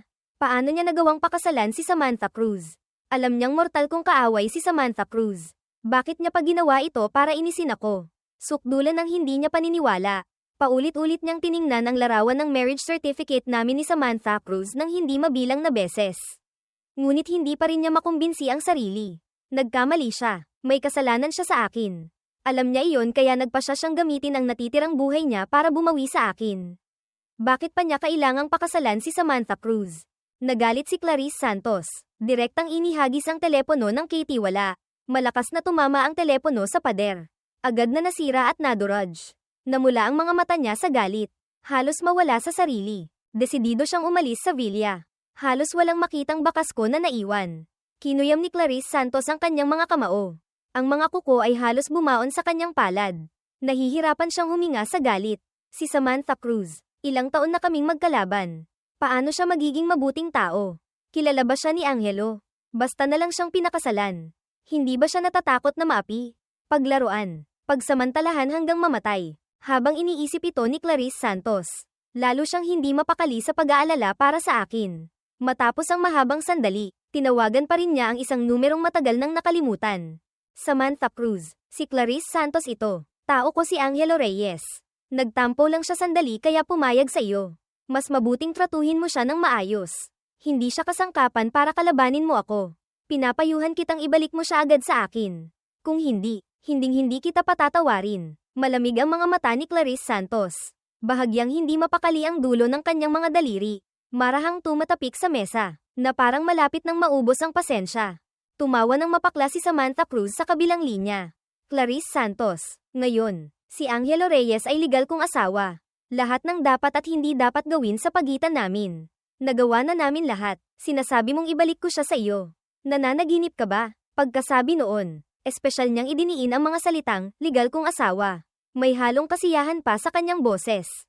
Si Clarice Santos ay may karanasan na. Paano niya hindi maiintindihan ang ibig sabihin ng tono na ito? Hindi niya namalayang napakuyom ang kanyang mga kamao. Kung hindi lang sila nag-uusap sa telepono, malamang ay nasampal na niya si Samantha Cruz. Bago pa makapagsalita si Clarice Santos, malamig na nagpatuloy si Samantha Cruz. Clarice Santos, hindi ka na kailangan ni Angelo. Tuluyan ka na niyang hindi mahal. Mas gusto mo naman si Marco Gomez. Hindi kailangan ni Angelo ang pagmamahal mong parang limos. Hindi ka karapat-dapat sa kabutihang ibinigay niya sa iyo. Ang taong hindi mo pinahalagahan. Pinapahalagahan ko. Itinuturing kong kayamanan. Hindi pa ba sapat sa iyo si Marco Gomez? Binitawan ka na ni Angelo. Bakit mo pa siya ginugulo ng walang tigil? Ano pang saysay niyan? Nang marinig ang mga salitang ito, natahimik si Clarice Santos. Napakabait niya sa akin. Napakamahal niya sa akin. Alam na alam ko iyon. Ngayon, nagpakasal siya sa iba. Hindi na kumakapit sa akin. Hindi na nagpapakita sa tabi ko. Lalo nang hindi kailangang akuin ko ang responsibilidad sa mga pagkakamaling nagawa ko. Ano pa ba ang gusto niya? Hindi niya alam. Ang alam lang niya, hindi niya kayang bitawan ako. Kung hindi, magsisisi siya habang buhay. Ganito ang iniisip ni Clarice Santos at ito rin ang sinabi niya. Ayaw nang makipagtalo ni Samantha Cruz kay Clarice Santos tungkol sa mga walang kwentang paksang ito. Binitawan ka na niya, kung hindi mo pa rin siya titigilan. Hinding-hindi kita patatawarin. Pinapayuhan kita. Mas mabuting huwag mo nang guluhin ang buhay namin. Masaya na kami ngayon. Hindi ka namin kailangan makialam. Pagkasabi noon, akmang ibababa na ni Samantha Cruz ang telepono. Sa sandaling iyon, malinaw na narinig ni Clarice Santos. Mula sa kabilang linya, tinawag ko si Samantha Cruz. Samantha, hindi ba sabi mo magluluto ka para sa akin? Gutom na ako. Dati, sa harap lang niya ako nagpapakita ng kahinaan. Kalaunan, para tulungan siyang makipagnegosasyon para sa mas maraming kooperasyon. Natuto akong maging kalmado at malamig. Unti-unti, bihira na akong umasa sa kanya ng ganito. Natigilan sandali si Clarice Santos. Hindi man lang maalala kung kailan ang huling beses na umasa ako sa kanya ng ganito. Kung naririnig niya ang nasa puso ko ngayon, siguradong sasabihin ko sa kanya na hindi ako umaasa sa kanya. Dahil lang sa sobrang daming beses niya akong binaygo. Hindi ako pwedeng umasa sa kanya. Kahit anong oras, pwede niya akong iwan dahil sa paglitaw ni Marco Gomez. Kaya ayoko at hindi ako nangangahas na umasa sa kanya. Hindi naiintindihan ni Clarice Santos. Naramdaman lang niya na parang may hindi mabilang na karayom na tumutusok sa dibdib niya. Nagdadala ng matinding kirot. Bakit kapag naririnig niyang masaya ako sa piling ni Samantha Cruz? Sobrang hindi siya komportable. Hindi ko na siya kailangang managot. Dapat siyang matuwa sa hinaharap kapag nanganak na siya ng anak ni Marco Gomez. Silang tatlo ay magiging masaya. Baka pumayag na si Marco Gomez na pakasalan siya. Magiging napakasaya nila. Sa kaligayahang iyon, wala ako. Ito ang bagay na dati pinapangarap ni Clarice Santos. Ngunit ngayon, sa puso niya ay may hindi maipaliwanag na pagkainis. Sinubukan ni Clarice Santos na huwag isipin si Angelo Reyes. Humiga sa kama para magpahinga. Ngunit buong gabi siyang hindi makatulog. Nakakatakot ang katahimikan sa buong villa. Nitong mga nakaraang araw na kasama niya si Marco Gomez. Hindi naging regular ang kanyang pagkain. Hating gabi, ang pagkain sa kanyang sikmura ay patuloy na umaakyat. Sobrang sakit ng kanyang tiyan na napabaluktot siya. Paulit-ulit na namumutla ang kanyang mukha. Halos basang-basa siya ng malamig na pawis. Angelo Reyes, kailangan ko ng gamot. Kinagat ni Clarice Santos ang kanyang labi. Mahinang tinawag ang pangalan ko nang hindi namamalayan. Ngunit ang tanging sumagot sa kanya ay ang tahimik na hangin. Nakalimutan na niya. Matagal na akong umalis. Nagpakasal na kay Samantha Cruz. Walang tigil ang matinding sakit. Halos mabaliw na siya. Hindi niya alam kung gaano katagal ang lumipas bago pilit na bumangon si Clarice Santos. Naglalakad ng paika-ika pababa ng kama. Binuksan ang drawer para hanapin ang gamot sa sikmura. Bakit wala? Malinaw na laging naglalagay dito si Angelo Reyes ng gamot sa sikmura. Noon niya lang napagtanto. Umalis na nga pala ako. Naglakad ng paika-ika si Clarice Santos palabas. Nang makita siya ng Katie wala na ganito. Nagmamadali siyang ainal-alayan. Pinainom ng gamot sa sikmura. At maalalahan ng pinayuhan. Señorita, kahit gaano ka busy sa trabaho, huwag kalimutang kumain sa tamang oras. Hindi maganda ang sikmura ninyo. Kailangan laging ingatan. Señorita, okay na po ba kayo? May gusto po ba kayong kainin? Ipapaluto ko po agad kay Aling Vanji, ipapalagay na pangalan ng kusinira. Pagkatapos uminom ng gamot sa sikmura, unti-unting bumalik ang kulay sa mukha ni Clarice Santos. Gusto kong uminom ng ginseng chicken soup. Hindi niya namalayang nasabi ito. Ang masarap at malinamnam na lasa ay tila nakatatak na sa kanyang isipan. Hindi nag-isip ng malalim si Aling Vanji. Nagluto ng isang kalderong ginseng chicken soup at dinala sa harap ni Clarice Santos. Isang higop lang ang ginawa niya. Ang malapot na lasa ay pumasok sa kanyang bibig. Ngunit agad na nawala ang kanyang gana. Medyo nasusuka pa nga siya. Hindi ganito ang lasa. Malamig ang mukha ni Clarice Santos. Blag. Isang malakas na tunog. Direktang itinapon ang buong mangkok. Nagkatinginan ng Katie wala at si Aling Vanji na puno ng pag-aalangan. Señorita Clarice, ako po ito. Sinunod ko po ang turo ni Sir Angelo Reyes. Sinubukan ko po talaga. Nanginginig na sabi ni Aling Vanji. Takot na mawalan ng trabaho. Kumunat ang noo ni Clarice Santos at pumasok sa kusina. Sinundan niya ang mga hakbang na itinuro ko sa kanyang alaala. Isa-isa. Hindi tama. Hindi tama. Lahat hindi tama. Binabasag niya ang sunod-sunod na mangkok. Lalong ilinaw ang pagkainis sa kanyang puso. Malinaw na pareho ang proseso. Pero bakit hindi tama ang lasa ng nilutong chicken soup? Dahil lang ba wala si Angelo Reyes dito? Habang iniisip ito ni Clarice Santos, lalo siyang nagagalit. Biglang sinira at winasak ang buong kusina. Si Marco Gomez lang ang mahal ko. Namumula ang mga mata niya. Paulit-ulit niyang sinasabi. Kinukumbinsi ang sarili. Matapos ang mahabang sandali ng pagpapakalma sa sarili, dumiretso siya sa kumpanya. Tinapos ang lahat ng naipong trabaho sa mga nakaraang araw. Sa loob ng maraming magkakasunod na araw, halos sa kumpanya na tumira si Clarice Santos. Ngunit nag-resign na ako. Iba na rin ang pakiramdam sa kumpanya kumpara dati. Hindi naging maayos ang mga proyekto. Hindi na kasing armonya ng dati ang kooperasyon ng mga empleyado. Mas madalas na ang mga alitan at pagtatalo. na lalong nagpasama sa kalooban ni Clarice Santos. Sa meeting room, malamig ang mukha ni Clarice Santos na malakas na inihagis ang isang plano sa mesa. Ito ba ang ugali ninyo? Para sa proyektong kooperasyon sa national park na ito. Kung sa susunod, ganito pa rin ang level ng planong isusumite ninyo. Hindi na ninyo kailangang magtrabaho pa. Ang bidding document na ito, may pagkakaiba sa napagkasundoan nating plano. Paano ba kayo nag-check at nagkamali kayo sa ganitong basic na bagay? Mukhang kailangan kong pag-isipang muli ang kakayahan ninyo. Ang negosasyon para sa kooperasyon at pag-follow up sa proyektong ito. Sino ang namamahala? Tahimik ang buong meeting room. Sobrang tahimik na maririnig kahit ang pagbagsak ng karayom.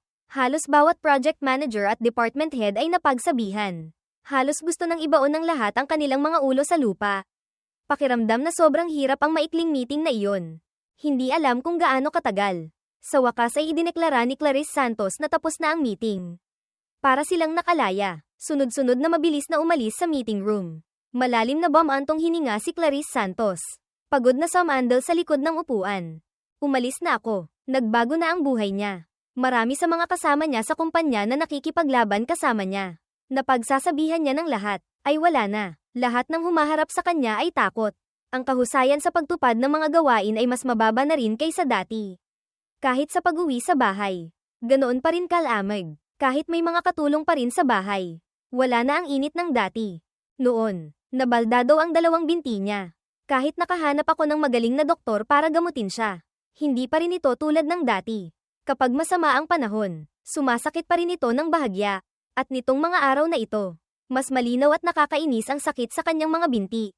Malakas na hinampes ni Clarice Santos ang kanyang binti dahil sa sobrang pagkainis. Ngunit hindi man lang nabawasan ang sakit. Karaniwan, mahina niyang binubulong ang pangalan ko. Ang pananabik sa akin sa kanyang puso ay lalong tumitindi. Naaalala pa niya ang malaki at maiinit kong mga kamay. Ang pakiramdam ng masahe at acupuncture sa kanyang mga binti. Ngayon, umalis na ako. Ayaw ko na talaga sa kanya. Lahat sa paligid niya ay magulo. Lahat ng aspeto ay labis na nakakainis sa kanya. Ang bipolar disorder na tinulungan kong kontrolin niya dati, ngayon ay bumabalik na naman. Hanggang sa sandaling ito, malinaw na napagtanto ni Clarice Santos. Mula simula hanggang huli, hindi ako ang hindi makakaalis sa kanya, kundi siya ang hindi makakaalis sa akin. Kapag wala ako, ang buhay niya ay parang tuluyang nag-ulo. Lahat ay nagiging hindi maayos. Medyo nagsisisi si Clarice Santos. Akala niya kaya niyang tanggapin ang mga araw na wala ako. Ang katotohanan ay kabaligtaran. Bawat minuto, bawat segundo simula nang malaman niyang umalis ako. Naaalala niya ako. Umaasang lilito ako sa harap niya sa susunod na sandali. Babalik tulad ng dati. Ngunit nagpakasal na ako kay Samantha Cruz. Basta maisip ni Clarice Santos ang puntong ito. Nahihirapan na naman siyang huminga. Tatawagan na sana niya si Samantha Cruz. Nang biglang si Marco Gomez na ang tumawag sa kanya. Clarice, natatandaan mo ba noong huli kitang dinala para magpa-check up?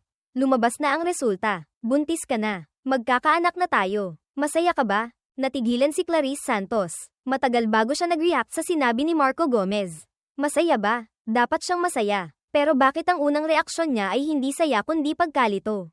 Kung magkakaanak siya, mahahanap pa ba niya ako? Makakabalik pa ba siya sa akin? Marami na siyang nagawang masakit sa akin. Ngayon, talagang nagkaanak siya kay Marco Gomez. Mapapatawad ko pa kaya siya. Hindi niya kayang isipin. Habang lalo niyang iniisip, lalo siyang nag-aalala. Nahihiyang sumagot si Clarice Santos. Marco, itong bata, sigurado ka bang kailangan nating ituloy? Nang marinig ang biglaang tanong na ito, nanigas ang ngiti sa mukha ni Marco Gomez. Oo naman, Clarice, gusto ko talagang magkaroon ng anak na makakasama. Lalo na kung anak natin. Napag-usapan na natin ito dati, di ba? Kung hindi mo matanggap o nag-aalala kang magseselos si Angelo Reyes dahil sa bata, pwede mo namang ipalaglag ang batang ito. Gusto ko lang naman magkaanak. Hindi naman kailangang anak mo pa. Bihira siyang hindi makontrol ang tono. May bahid ng inis. Ang kamay ni Marco Gomez ay hindi pa mapakali at ipinasok sa loob ng dibdib ng babaeng iyon. Mensahe mula kay Patricia, Clarice Santos. Bilang dati mong matalik na kaibigan. Ito na ang huling babala ko sa iyo. Si Marco Gomez ay talagang hindi mabuting tao. Kahit na nagdadalang tao ka ng anak niya, lumalandi pa rin siya sa ibang babae. Kung sakaling maaksidente ka ulit, mawalan ng silbi sa kanya, hindi siya magdadalawang isip na iwan ka ulit, at sasama sa ibang babae. Baka samantalahin pa ang sitwasyon. Kung ipagpapatuloy mo pa rin ang pagiging bulag dahil kay Marco Gomez.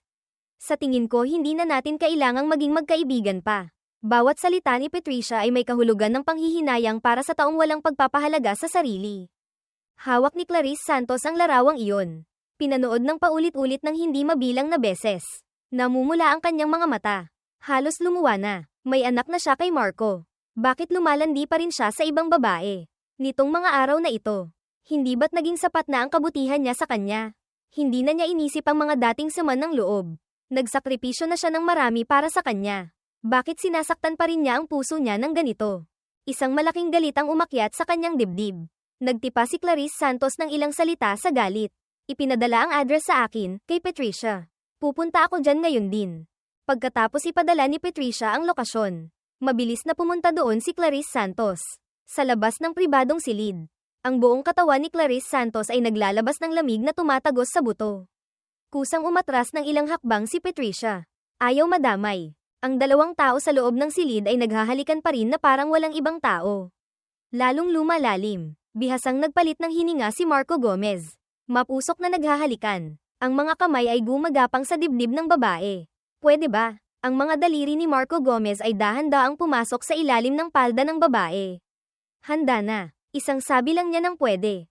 Agad niyang huhuberin ang lahat ng damit nito. Diretso na. Siyempre, baby, sa iyo ako. Sabi ng babae. Narinig kong buntis daw yung babaeng iyon sa anak mo. Mahal, hindi mo naman ako iiwan, di ba? Hinawakan ni Marco Gomez ang bewang niya. Ibinukaka ang mga binti nito. Siyempre hindi, pero kailangan ko lang na ipanganak ni Clarice Santos ang anak ko, para mapasa akin lang ang ari-arian ng pamilyang Gomez. Hindi lang iyon, pati ang pamilyang Santos. Gusto ko rin. Puno ng kasamaan ang kanyang mga mata. Si Angelo Reyes, ang tanga ng lalaking iyon. Puro pagpapakabuti lang kay Clarice ang alam. Nagsakripisyo pa ng ganoon karami ng walang kabuluhan. Bagay lang sa kanya. Bumalik man siya kay Clarice o hindi. Ang bata sa tiyan ni Clarice. At lahat ng yaman ng pamilyang Santos. Natural na mapupunta sa akin. Vanessa, Havan Inn. Yung gamot na pinahanda ko sa iyo. Handa na ba? Tanong ni Marco. Pagkapanganak ng batang ito, ipapainom ko pa rin kay Clarice iyon. Huwag mong antalahin ang plano ko. Medyo nag-aalangang kinuha ni Vanessa ang isang bote ng gamot. Ngunit agad itong inagaw ni Marco Gomez. Nakita niyang masayang tinitingnan ni Marco ang mga tagubilin sa paggamit. Hindi napigilan ni Vanessa na magsalita. Sigurado ka ba talagang gusto mong ipainom kay Clarice ito?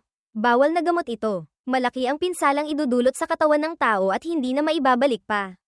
Hindi ka ba natatakot na kapag nalaman niya? Kamuhian ka niya. Si Vanessa ay isang doktor na nakilala ni Marco Gomez sa ibang bansa. Sumama siya pabalik sa bansa. At ang gamot na ito ay hindi madaling hanapin. Marami siyang pinaghirapan. Natural na nag-aalala rin siyang mabuko ang lahat sa huli at madamay siya. Tumawa si Marco Gomez na walang pakialam. Ang bagay na napagdesisyonan ko na. Walang makakapigil. Pagkapanganak ng bata, siguradong ipapainom ko sa kanya ang gamot. Huwag kang mag-alala. Kahit malaman niya, mahal na mahal niya ako. Hindi niya masyadong papansinin iyon. Mahal niya ako na kaya niyang ibigay ang lahat ng walang kondisyon para sa akin. Kaunting epekto lang naman sa katawan. Hindi na lang makakaanak ulit. Nakasama ko na siya at nagkaanak na kami. Ano pa bang pakialam ko? Nagkaanak na siya kay Angelo Reyes. Ano pa bang hindi siya kontento? Pagkasabi noon, ngumisi siya ng mapanghamak. Walang halaga sa kanya ang malalim na pagmamahal ni Clarice Santos. Para sa kanya, ang malalim na pagmamahal ang pinakawalang kwentang bagay. At ito rin ang pinakakapakipakinabang na bagay. Ginamit niya ang malalim na pagmamahal na ito ni Clarice Santos para magawa ang maraming bagay. Masayang hinawakan ni Marco Gomez ang bote ng gamot. Ang plano sa kanyang isip ay napakakumpleto na. Naghihintay na lang ng tamang oras para isakatuparan. Pagkatapos itago ang bote ng gamot, napansin niya ang takot sa mukha ni Vanessa. Huwag kang mag-alala, Vanessa. Hindi kita gaganyanin. Kapag nagtagumpay ang plano ko, pareho tayong makikinabang. Si Clarice, hinding-hindi ko siya papatawarin. Huwag kang mag-alala. Ngumiti ng mapait si Vanessa at tumango. Sana nga, niyakap nila ang isa't isa. Nakatayo si Clarice Santos sa pinto. Narinig ang buong usapan. Pakiramdam niya'y nahulog siya sa isang hukay ng yelo. Sobrang lamig ng buong katawan niya. Dati, sinabi niya sa akin ang mga katulad na salita. Ngayon, sa kung anong paraan, bumalik ito sa kanya. Hanggang sa personal niyang maranasan ang mga masasakit na salitang ito. Noon niya lang talaga naramdaman ang sakit na naramdaman ko nang malaman ko ang lahat. Ang dibdib niya ay parang binuksan ng isang malaking butas. Humahangos ang malamig na hangin. Pati ang puso niya ay durog na durog. Matinding sakit. Sakit sa puso hanggang sa kawalan ng pag-asa. Ang pakiramdam na tumatagos sa puso ay hindi talaga kaaya-aya. Naging malamig ang mga mata ni Clarice Santos. Unti-unting lumitaw sa maliit niyang mukha ang kalupitan. Blag. Isang malakas na tunog. Bigla niyang itinulak ang pinto. Sinampal si Vanessa. Itinulak ito palayo. Pagkatapos, namula ang mga mata niya. Mahigpit na sinakal ang leeg ni Marco Gomez. Marco Gomez, ang galing mo talaga. Sigurado kang mahal kita. Hindi kita gagawa ng masama. Tama ba? Paunti ng paunti ang hangin sa baga. Namula ng husto ang mukha ni Marco Gomez. Paulit-ulit niyang hinahampas ang kamay ni Clarice Santos. Nahihirapang magpumiglas. Bitawan mo ako. Parang awa mo na. Paos ang boses niya na parang sirang tambutso. Garalgal at mahirap marinig. Hindi man lang siya natinag. Ang nasa mata lang niya ay matinding puot. Marco Gomez, sukdulan ang galit ko sa iyo. Ang dami kong isinakripisyo para sa iyo. Dati, sa bibig mo, puhunan lang ako para ipagyabang. Tiniis ko noong nakita mong nabaldado ang dalawang binti ko. Wala na akong silbi. Agad mo akong iniwan. Tiniis ko rin iyon. Nakita mong gumaling na ako. Bumalik sa bansa. Gusto mong ipalaglag ang anak ko. Kunin ang kidney ni Angelo Reyes para sa iyo. Lahat ng ito, tiniis ko. Dahil lang mahal kita. Pero paano mo ako tinrato? Ano ba talaga ang tingin mo sa akin? Ang pinakamadali mong gamiting kasangkapan. Tao akong buhay. Ang puso ko gawa rin sa laman. Marunong din akong masaktan. Marco Gomez, kailangan mo ba talagang maging ganito kalupit sa akin? Sumigaw si Clarice Santos hanggang mamaos. Na parang gustong ilabas lahat ng galit sa kanyang puso ng sabay-sabay. Unti-unting humina ang lakas ng paghampas ng kamay ni Marco Gomez. Lumiit din ang pagpupumiglas niya. Hindi na makapaglabas ng tunog. Nanlisik ang mga mata niya. Nang makitang malapit na talaga siyang himatayin dahil sa kakulangan ng oxygen. Sa wakas ay binitawan siya ni Clarice Santos. Ngunit ang nag-aapoy na galit sa kanyang mga mata ay walang intensyong hamupa. Ubo, ubo, malakas na umubo si Marco Gomez. Halos mailuwa na ang kanyang baga. Puno ng swerte dahil nakaligtas sa kamatayan ang kanyang mukha. Matapos ang mahabang sandali, unti-unti siyang nagkamalay. Agad na lumuhad sa sahig. Clarice, nagkakamali ka ng intindi sa akin. Hindi ko intensyong apihin ka. Talagang hindi. Mahal kita. Pero wala rin akong magawa. Ang negosyo ng pamilyang Gomez. Kung hindi ko ipaglalaban, wala akong maiiwan. Mapupunta ako sa lansangan. Ayaw mong makita yun, di ba? Tumawa si Clarice Santos nang may kawalan ng pag-asa. Mas pangit pa sa pag-iyak ang tawa niya. Hindi ko inaasahan na hanggang ngayon. Umaarte ka pa rin. Niloloko mo ako. Sinasabi mong mahal mo ako. Pero habang nakikipagtalik ka sa akin, humihingi ng anak, kasabay nito'y nakikipagtalik ka rin sa ibang babae. Bakit? Hindi ka ba kontento sa isang anak? O sadyang ganyan ka kalandi? Sinasabi mong wala kang magawa. Gusto mo ang ari-arian ng pamilyang Gomez. Pwede mo namang sabihin sa akin. Tutulungan kitang ipaglaban. Agawin. Pero bakit ka ganyan kasakim? Pati lahat ng yaman ng pamilyang Santos gusto mo ring makuha. Gusto mo pa akong painumin ng gamot para hindi na ako magkaanak. Kung pumayag kang pakasalan ako, pamilyang Gomez man o pamilyang Santos, lahat ay mapapasa iyo. Ano bang gusto mo na hindi mo makukuha? Bakit kailangan mo pang saktan ang pagmamahal ko para sa iyo ng ganito? Bawat salita ni Clarice Santos ay puno ng galit na pagtatanong. Namutla ang mukha ni Marco Gomez. Puno ng pag-aalangan. Gumagalaw ang mga labi. Matagal bago nakapagsalita. Tahimik na parang patay ang buong silid. Matapos ang mahabang sandali, nahihiyang sumagot si Marco Gomez. Hindi pareho. Hindi pareho ang dalawang bagay na iyon. Kung paano ito naiiba, ayaw niyang sabihin. Puno ng pagkadismaya ang mga mata ni Clarice Santos. Malamig na parang yelo ang boses. Hindi mo masabi. Hayaan mong ako ang magsabi para sa iyo.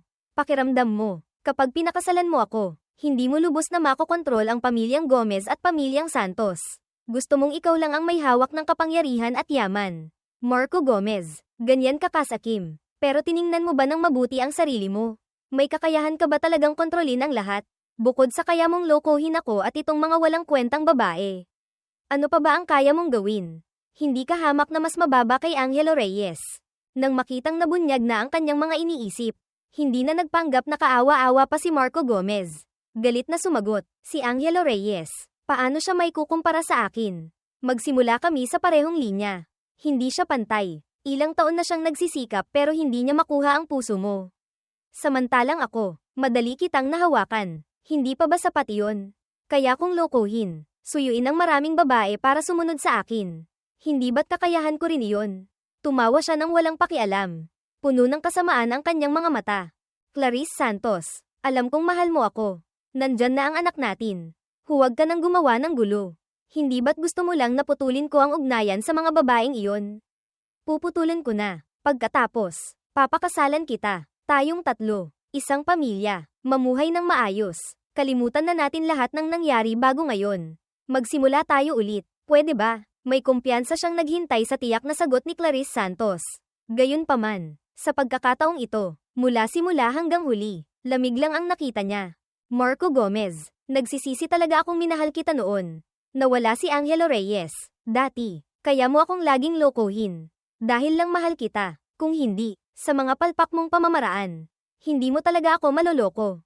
Ngunit mula ngayon, hindi na kita mahal, binitawan na kita. Kalmado na parang tubig ang boses ni Clarice Santos. Walang bahid ng alon, na parang nagsasalita tungkol sa isang bagay na walang kinalaman sa kanya. Gayunpaman, ang puso niya ay malayo sa pagiging kalmado tulad ng kanyang ipinapakita.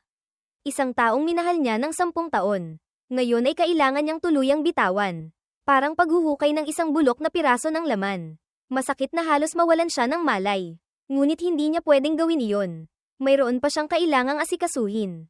Kinagat ni Clarice Santos ng mariin ang dulo ng kanyang dila.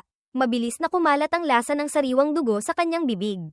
Ang sakit ay nagpapanatili sa kanyang pagiging gising. Ang hindi minamahal na anak ni Marco Gomez. Itapon na lang. Ayoko nang makita siyang patuloy na nabubuhay sa mundong ito. Pagkasabi noon, walang pakialam siyang tumalikod at akmang aalis. Ngunit niyakap siya ni Marco Gomez mula sa likuran. Clarice, nagkamali ako. Alam ko talagang nagkamali ako. Patawarin mo ako. Pwede ba? Dati, ilang beses mo na akong pinatawad. Patawarin mo ako ulit. Hindi ba pwede? Itong ugali ko. Hindi ba't ikaw din ang nagpalaki? Dapat kang managot. Kami ni Vanessa. Walang nangyari. Maniwala ka sa akin. Pwede ba? Kahit hindi ka maniwala sa akin. Bigyan mo ako ng pagkakataon. Siguradong magiging mabuti akong ama. Mahigpit na niyakap ng 2 kamay niya ang bewang niya. Sobrang hina ng boses. Sa puso niya ay hindi maiwasang makaramdam ng kaunting awa. Napakalamig ni Clarice Santos. Binali niya isa-isa ang mga daliri ni Marco Gomez. Marahas, hindi man lang ininda kung mapasa ang mga kamay nito. Marco Gomez, ang pagpapalaglag ay hindi negosasyon kundi isang anunsyo. Hindi kita binibigyan ng pagkakataong tumanggi. Ang batang ito ay hindi pwedeng manatili. Sa hinaharap, kung gusto mong humanap ng iba para magkaanak, wala na akong pakialam doon. Ang malamig na mga salita ay tumama sa puso ni Marco Gomez. Sa pagkakataong ito, talagang natakot siya. Huwag mong ipapalaglag ang anak ko. Humiling siya hanggang mamaos. Lumuhad at niyakap ang mga binti ni Clarice Santos. Gayunpaman, walang emosyong pinigilan siya ng ilang bodyguard ng pamilyang Santos. Sa malamig na operating table, sandali lang at nahiwalay na ang bata sa katawan ni Clarice Santos. Wala na ang bata, ngunit si Clarice Santos ay walang naramdamang sakit sa puso. Bagkos ay swerte pa nga. Kung talagang naipanganak ang batang ito, natatakot siyang wala na siyang pagkakataong humingi ng tawad kay Angelo Reyes. Ngayon, unti-unti niyang babayaran ang mga pagkakamaling nagawa niya. Ang mga utang niya sa akin, kay Angelo, babayaran niya ito ng paunti-unti. Hindi pa nagtatagal ang pagbubuntis ni Clarice Santos. Mabilis siyang nagkamalay pagkatapos ng aborsayon. Niyakap niya ang kanyang puson na bahagya pang kumikirot. Sa labas ng operating room, umiiyak ng husto si Marco Gomez. Ngunit walang lumapit para aliwin siya. Nagkamali ako. Talagang nagkamali ako. Ngayon, wala na talaga ang ari-arian ng pamilyang Gomez. Nasaan si Vanessa? Hindi ba niya ako pwedeng ipaliwanag? Akmang bubuksan na ni Marco ang bibig para magsalita nang putulin siya ni Clarice Santos. Huwag ka nang mag-aksaya ng laway. Si Vanessa ay sangkot sa ilegal na pagpupuslit ng ipinagbabawal na gamot. Nahuli na siya. Pansamantala hindi ka pa makakapasok. Talaga, hindi naman ako madadamay, di ba? Hindi naintindihan ni Marco Gomez ang ibig niyang sabihin. Inakala lang niyang kung si Vanessa ang managot. Wala na siyang kinalaman doon. Ang sumunod na sinabi ni Clarice Santos ay tuluyang sumire sa hindi nararapat niyang ilusyon. Paano mangyayari iyon? Ang utang mo kay Angelo Reyes ay hindi pa tapos bayaran. Paano ka makakapasok sa kulungan ngayon? Patricia, pakiusap. Pagkatapos ng ilang araw na medyo nakabawi na si Marco Gomez. Direktang i-schedule ang operasyon. Kunin ang kidney na hindi naman sa kanya sa katawan niya. Ang bagay na hindi sa kanya. Natural na dapat ibalik sa orihinal na may-ari. Nang marinig ang sukdulang mapanganib na mga salitang ito, matagal bago naka-recover si Patricia. Clarice Santos, nababaliw ka na ba? Ang kidney na natanggal na ay hindi na maibabalik pa. Lalo na sa katawan ni Marco Gomez. Kung mawawala ang kidney na ito, mamamatay siya. Talaga bang gusto mo siyang piliting mamatay? Nataranta rin si Marco Gomez. Nagmamadaling nagpakumbaba at nagmakaawa. Clarice Santos, alam kong nagkamali ako. Pwede akong humingi ng tawad kay Angelo Reyes. Pwede bang huwag mong kunin ang kidney ko? Ayokong mamatay. Talagang ayokong mamatay. Pagkasabi noon, nakahiga siya sa kama sa ospital. Patuloy na umurong, pabalik, na para bang gusto niyang sumiksik sa siwang ng pader para makatakas. Hindi pwede. Ang kidney ni Angelo Reyes ay hindi naman talaga kay Marco Gomez.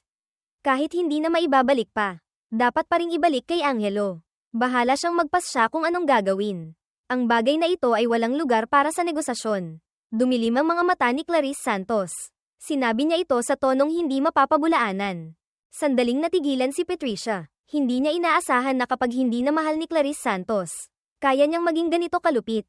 Ngunit hindi rin niya mababago ang isip ni Clarice Santos. Matapos ang mahabang sandali, malalim na bumantong hininga si Patricia. Sige, aayusin ko ang pagsusuri sa lalong madaling panahon.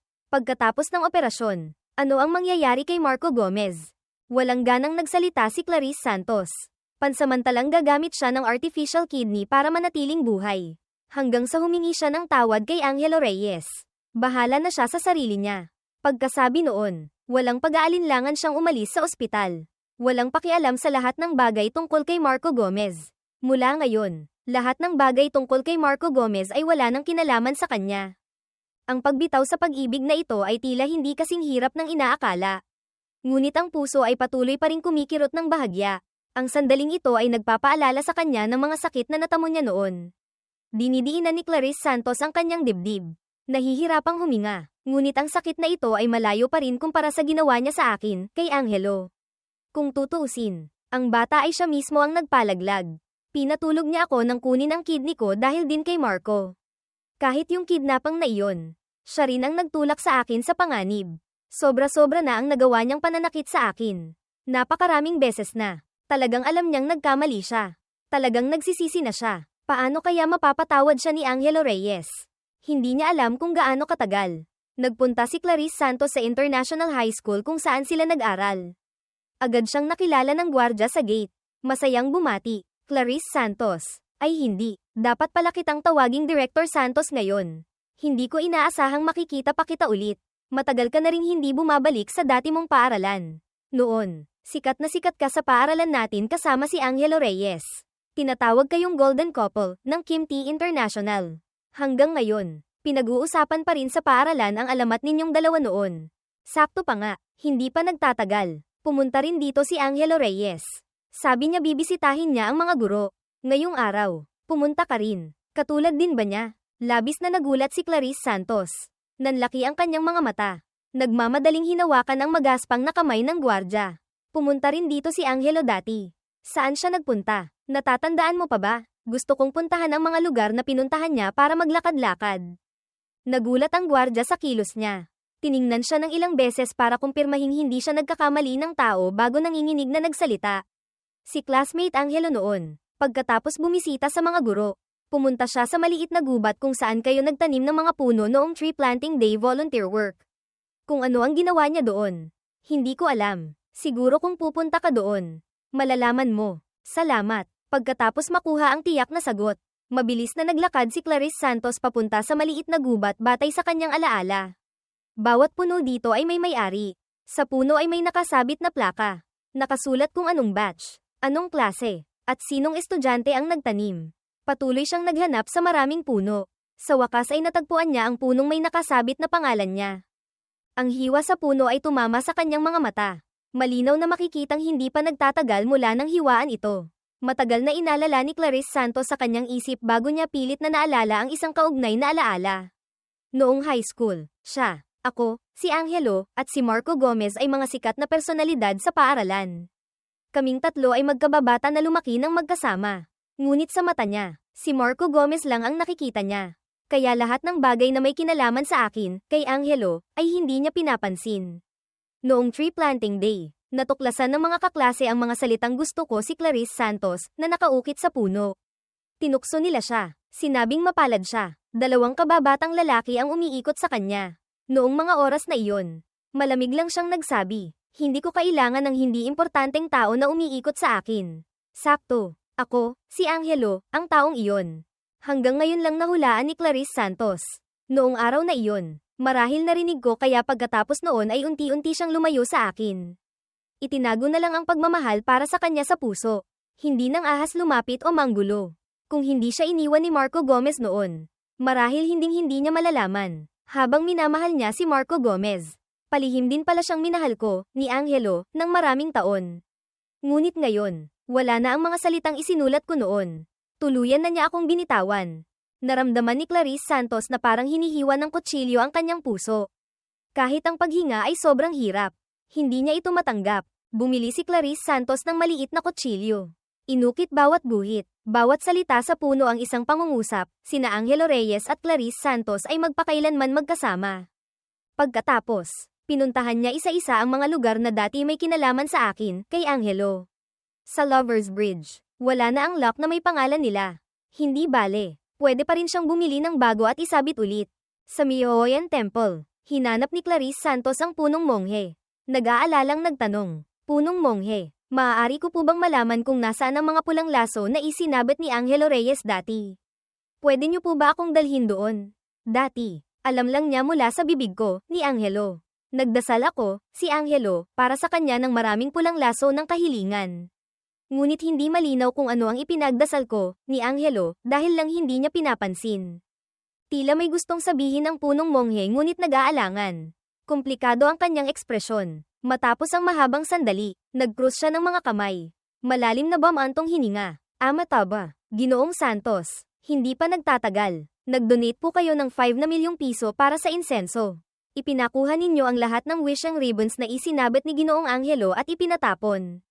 Ngayon, hindi na po iyon mahanap. Wala na po kaming magagawa. Nang marinig ang mga salitang ito, naramdaman ni Clarice Santos na nabingi ang kanyang mga tainga. Ano ang ginawa niya noon? Ang puso ko, ni Angelo, ay niyurakan at sinayang niya ng ganoon. Bagay lang sa kanya. Malakas na sinampal ni Clarice Santos ang sarili niyang mukha. Puno ng pagsisisi. Matapos ang mahabang sandali, sa wakas ay kumalma siya. Seryosong nagsalita, punong monghe. Ngayon, maaari akong mag-donate ng 10 na milyong piso para sa insenso. Ipakuha ang lahat ng wishing ribbons na isinabot namin ni Marco Gomez. Palitan ng mga kahilingan na idinasal ni Angelo para sa akin. Walang magawang umiling ang punong monghe. Malalim na bamantong hininga. Talagang isang babaeng hibang sa pag-ibig. Hindi siya tumanggi. Dahil alam niyang hindi siya pwedeng tumanggi. Ang bagay na gustong gawin ni Clarice Santos ay tiyak na magagawa niya. Hindi niya alam kung gaano katagal ang lumipas. Personal na isinulat ni Clarice Santos ang higit sa 10,000 hindi nauulit na kahilingan. Personal na isinabat ang mga pulang laso. Ang hindi mabilang na mga pulang laso ay umiihip sa hangin. Lahat ay taos-puso niyang kahilingan. Sana mapatawad ako ni Angelo Reyes at magkabalikan kami. Sana si Clarice Santos at ako, si Angelo, ay tumanda ng magkasama. Magmahalan ng hindi naghihiwalay. Pagkaalis sa Myohoyan Temple, nagpahinga ng isang gabi si Clarice Santos.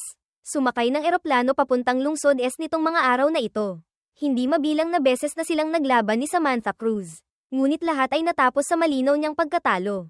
Sa ilang mga laban, nahahalata niya na iyon ang estilo ng pagkilos ko, ni Angelo. Ngunit ayaw kong makipagkita sa kanya. Walang ibang paraan, kundi siya na mismo ang kusang pupunta para makipagkita sa akin. Sa ibaba ng gusali ng Cruz Group, nagdala si Clarice Santos ng isang truck ng mga prutas at naghintay sa gilid ng kalsada. Higit sa 10,000 sariwang bulaklak ang nakaayos sa mga salitang, patawarin mo ako. Hindi mabilang na mamahaling anti-gang relo at iba't ibang uri ng prutas ang pumuno sa buong trunk na parang walang halaga. Ang ganito kalaking eksena ay agad na nakaagaw ng pansin ng hindi mabilang na tao. Nagbayad pa si Clarice Santos ng mga tao para tulungan siyang humingi ng tawad sa akin, kay Angelo, basta makita ko, si Angelo, ay sabihin lang ang isang pangungusap. Clarice Santos, patawarin mo siya. Alam niyang nagkamali siya, ay makakatanggap ng 10,000. Hindi mabilang na mga dumadaan ang tumulong. Paglabas namin ni Samantha Cruz sa pinto ng kumpanya. Ito ang malaking eksenang sumalubong sa amin. Agad na dumilim ang mukha naming dalawa. Angelo, Bumalik na si Clarice Santos para humingi ng tawad sa iyo. Babalik ka ba? Kahit na simple at masaya ang buhay nila nitong mga araw. Hindi pa rin mapanatag si Samantha Cruz.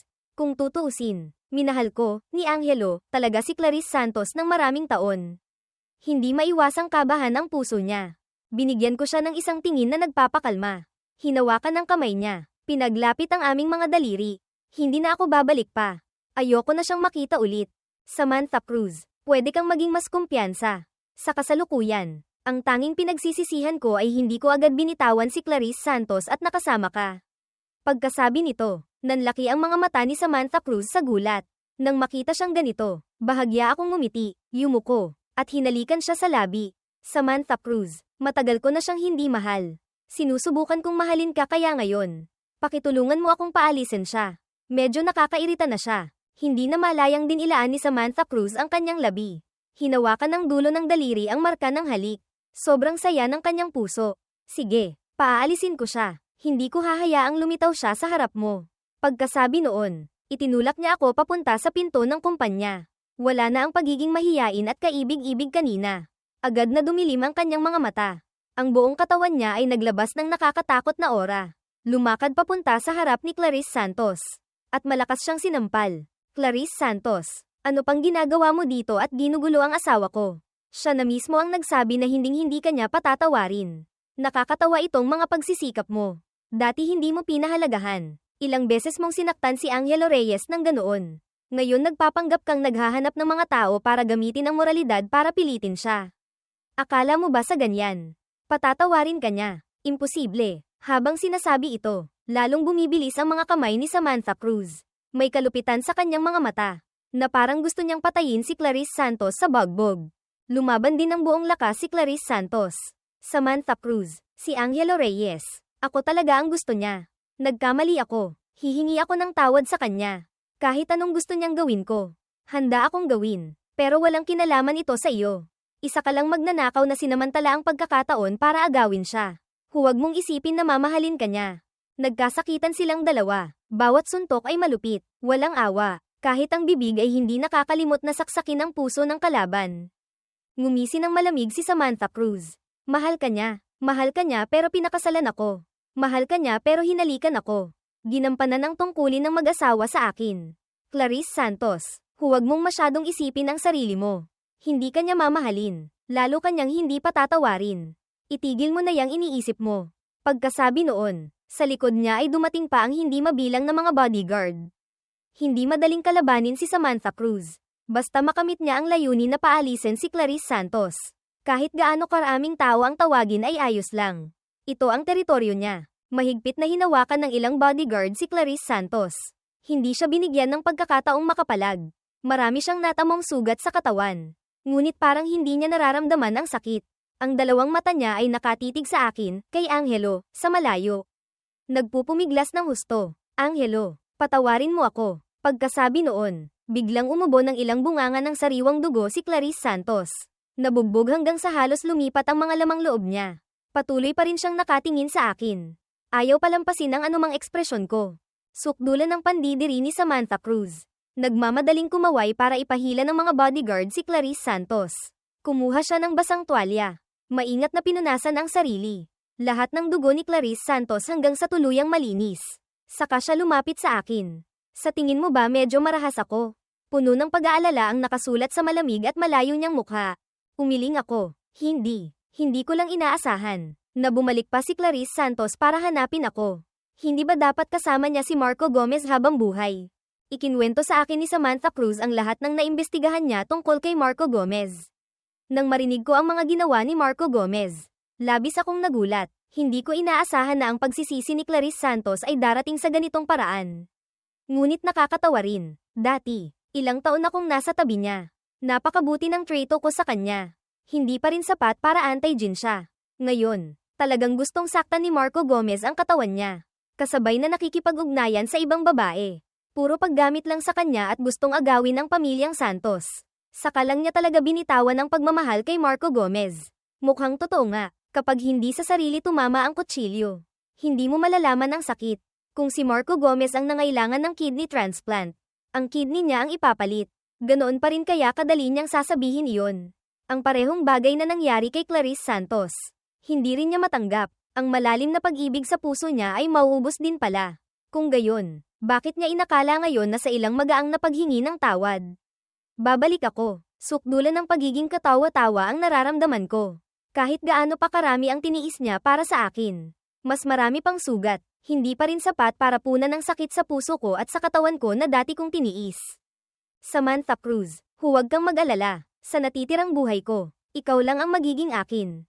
Mahigpit kong niyakap si Samantha Cruz, na parang inaalo siya, at parang inaalo rin ang sarili ko. Niyakap din ako ni Samantha Cruz. Mabuti, magpakailanman tayong magkasama. Nilinis ng mga bodyguard ang nakakairitang ayos sa labas. Bumalik sa dati ang lahat. Inihatid ako ni Samantha Cruz pauwi. Gayunpaman, kinaumagahan pagkagising, si Clarice Santos na dapat ay pinalayas na, ay muling lumitaw sa labas ng kanilang villa. Nakaluhod si Clarice Santos sa ulan. Matiyag ang naghihintay sa akin. Kahit sino ang magpaalis ay ayaw umalis. Ang mga sugat sa katawan niya ay hindi ginamo. Malaking bahagi ng pasa ang mukhang nakakatakot. Angelo, patawarin mo ako. Angelo, nagkamali ako. Paulit-ulit niyang sinasabi. Paus na ang boses ngunit wala pa ring intensyong huminto. Malakas na ulan ang bumubuhos sa kanyang katawan. Ang lumang sugat sa kanyang binti ay kumikirot ng bahagya. Unti-unting namumutla ang kanyang mukha. Wala nang bahid ng dugo. Ilang beses nang tumamba ang katawan. Ngunit malapit nang himatayin. Wala akong naramdamang awa. Malamig ko lang pinanood ang eksenang ito na parang nanunood ng isang dula na walang kinalaman sa akin. Nakakatawa talaga. Pati ang pagpapahirap sa sarili ginamit na. Akala ba niya maawa ako? Katawan niya iyon. Kahit mamatay siya, wala akong pakialam. Pagkasabi noon, dahan-dahan kong inalis ang tingin ko. Lumapit para tingnan kung ano ang niluluto ni Samantha Cruz. Tumulong pa ako. Magkasama silang dalawa na masaya. Paminsan-minsan nagbibiruan at nagtatawanan. Puno ng matamis ng ngiti ang kanilang mga mukha. Habang kumakain, sinusubuan nila ang isa't isa. Sobrang tamis. Pinanood ni Clarice Santos ang eksenang ito. Pakiramdam niya'y hinihiwa ng kutsilyo ang kanyang puso. Ang buong puso niya ay parang nakababad sa suka. Napaka-sweet nila. Ang ganitong paraan ng pagsasama ay hindi namin naranasan ni Angelo noon. Dati, para kaming magkaibigan. Para kaming amo at empleyado. Pero hindi kami kailanman naging parang magkasintahan. Ngayon lang naging ganito kalinaw ang pagkaunawa ni Clarice Santos. Para sa akin, kay Angelo, si Samantha Cruz at siya ay magkaibang magkaiba. Talagang binitawan na niya ako. Sinusubukan pang ang mahalin si Samantha Cruz. Paano nangyari iyon? Ang sakit na tumatagos sa buto mula sa dibdib ay kumalat. Mabilis na bumalat sa buong katawan. Ang dalawang binti niya ay parang may hindi mabilang na mga kamay na malakas na sumusuntok. Masakit na halos hindi siya makahinga. Ngunit ayaw niyang tumayo. Ayaw din niyang sumuko. Baka sakaling makita siya ni Angelo at maawa kahit sandali. Gayunpaman, ang pag-asa ni Clarice Santos ay nauwi pa rin sa wala. Hanggang sa tuluyan siyang himatayin. Hindi ako, si Angelo, lumitaw sa harap niya. Si Samantha Cruz ay nakapulupot sa aking mga bisig. Lalong lumalapit ang dalawa. Natural na nagpalitan ng halik. Nang muling magising, nasa ospital na si Clarice Santos sa lungsod ng Jing. Walang buhay ang kanyang mga mata. Mula simula hanggang huli, wala akong, si Angelo, naramdamang awa. Paulit-ulit na dumadating ang sakit na parang pinupunit mula sa kanyang mga binti. Kahit kaunting galaw ay sobrang hirap. Sa kanyang pagkahilo, naramdaman ni Clarice Santos na parang bumalik siya sa nakaraang taon. Sa panahong iyon ng kawalan ng pag-asa. Ngunit iba pa rin. Noon, wala siyang anuman. Tanging ako, si Angelo, lang ang nasa tabi niya. Ngayon, nasa kanya na ang lahat. Tanging ako, si Angelo, lang ang wala. Ang sakit sa katawan ay hindi mapapantayan ng matinding sakit sa puso. Walang pag-asang ipinikit ni Clarice Santos ang kanyang mga mata. Nalulungkot ng walang salita, itinulak ni Patricia ang pinto papasok. Nang makita siyang ganito, umiling siya at malalim na bumantong hininga. Kung alam mo lang na magiging ganito, bakit mo pa ginawa noon? Dati, napakarami mong pagkakataong huminto sa tamang oras. Hindi ka nakinig sa payo ko. Ngayon, bakit mo pa kailangang hanapin ang kapatawaran ni Angelo Reyes? Alam mo naman sa puso mo, di ba? Hindi ka na niya magugustuhan. Ang patuloy na pangungulit ay lalo lang siyang maiinis. Mahigpit na ipinikit ni Clarice Santos ang kanyang mga mata. Nagkunwaring hindi narinig. Gayunpaman, ang manipis niyang mga labi na mahigpit na nakatikom ay nagbubunyag ng kanyang iniisip. Matapos ang mahabang sandali, dahan-dahan niyang iminulat ang kanyang mga mata. Tiyak ang tono. Hindi ako si Suko. Matagal na akong minahal ni Angelo. Basta magtiyaga ako, Makikita rin niya ang puso ko balang araw. Baka magbago ang isip niya at bumalik. Ganoon ang kanyang pagpupursige. Ayaw na rin ni Patricia na magpayo pa. Alam niyang kahit magpayo siya, hindi rin siya makikinig. Hahayaan na lang niya siya. Kapag nabunggo na siya sa pader, sa huli ay magsisisi rin. Binuksan niya ang surgical record ni Marco Gomez. Dahan-daang nagsalita, ang kidney ni Angelo Reyes na nasa katawan ni Marco Gomez ay natanggal na. Kasalukuyang nakapreserve sa ospital. Ngayon, itinakwil na siya ng pamilyang Gomez. Para mabuhay, kailangan niyang magpatuloy sa dialysis. Sa hinaharap, malamang hindi na siya magiging maayos. Nasiyahang tumango si Clarice Santos. Salamat. Pagkatapos magpasalamat, direktang hinayla niya ang IV tube. Dala ang kidney ko, ni Angelo, nagayos ng ilang gamit. At muling nagtungo sa Lungsod S. Lahat ng malalaking outdoor screen sa Lungsod S ay sabay-sabay na nagpalabas ng video ng paghingi ng tawad ni Clarice Santos. Angelo Reyes, mahal kita. Sayang lang at huli na nang mapagtanto ko ito. Masyado kitang nasaktan ng maraming beses. Ngunit ang paghingi ng tawad na ito ay utang ko sa iyo. Patawarin mo ako. Mahal kita. Bawat lugar na pinuntahan natin noon. Bawat bagay na ginawa mo noong minamahal mo ako. Ginawa ko ulit isa-isa. Tingnan mo. Ang puno na para sa iyo ay nagkaroon na ng bagong hiling. Ang concentric lock sa Lover's Bridge. Pinalitan ko na rin ng bago. Dati, ikaw ang nagdarasal para sa akin. Ngayon, para sa iyo. Pinuno ko ng mga wishing ribbons ang isang buong puno. Ang kidney mo, dinala ko na pabalik. Hindi ko hahayaang masayang ito sa isang taong walang kwenta. Kung galit ka sa akin, dahil ipinalaglag ko ang anak natin. Gusto mo akong saktan, murahin, pahirapan, ayos lang. Lahat ay kaya kong pagbayaran para sa anak natin. Parang awa mo na, bumalik ka na sa akin. Sa video, ang dating malamig at marangal na babae ay yumuko ng may pagmamahal. Isang kamay ang nag-aalok ng wedding ring. Ang kabilang kamay ay yakap ang isang kahon na naglalaman ng kidney. Nang makita ang eksenang ito, walang bahid ng pagkaantig sa puso ko, ni Angelo, bagkus ay nakaramdam lang ako ng kaunting pagiging katawa-tawa at pandidiri. Ilang taon na ang nakalipas. Hindi niya ako mahal. Ngayon, dahil lang nakita niya ang tunay na kulay ni Marco Gomez. Sa kanya napagtantong mahal niya ako. Napakamura naman ng pag-ibig niya. Napakadaling ibigay. Ang pandidiri sa mga mata ni Samantha Cruz ay halos umapaw na. Angelo, ang kidney mo ay hindi dapat nasa kamay niya. Dinudungisan lang niya ang organ mo. Ganoon din ang tingin ko. Kaya kailangan natin siyang harapin ng isang beses. Kumunat ang noo ko sa pagkainis. Sa pribadong silid, sobrang kaba ni Clarice Santos na pabalik-balik sa paglalakad. Tiningnan niya ang kahon sa mesa. Alam niyang kasuklam-suklam ang ginawa niya. Ngunit wala na siyang ibang paraan. Masyado akong pinoprotektahan ni Samantha Cruz. Hindi siya binibigyan ng pagkakataong makipagkita. Kaya lang niyang gamitin ang paraang ito para pilitin silang makipagkita sa kanya. Alam niyang mali, hihingi siya ng tawad. Kinakabahang tinikom ni Clarice Santos ang mukha. Mahigpit na kinagat ang labi. Biglang bumukas ang pinto ng silid. Pumasok kami ni Samantha Cruz. Parehong malamig ang ekspresyon. Patawad. Kakabukas pa lang ng bibig ni Clarice Santos. Agad ko siyang pinutol. Pumunta ako dito hindi para makinig sa paghingi mo ng tawad. Ang sakit na naidulot na. Kahit paano ka humingi ng tawad, hindi na maibabalik ang mga pinsalang nagawa. Pumunta ako ngayon para kunin lang ang kidney ko. Hinding-hindi kita patatawarin. Kalmado ang boses ko na walang bahid ng emosyon. Unti-unting namatay ang liwanag sa mga mata ni Clarice Santos. Mapait siyang ngumiti. Angelo, bukod sa kidney, talagang ayaw mo na akong makita. Nasaktan kita. Hindi mo tinatanggap ang paghingi ko ng tawad. Pwede mo bang saktan din ako?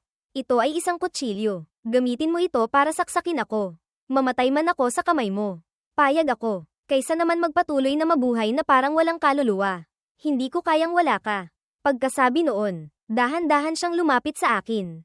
Hinawakan ng matalim na kutsilyo. Inilagay ang talam sa kamay ko. Damaloy ang sariwang dugo sa kanyang mga kamay. Pinula ang sahig, ngunit parang hindi niya nararamdaman ang sakit.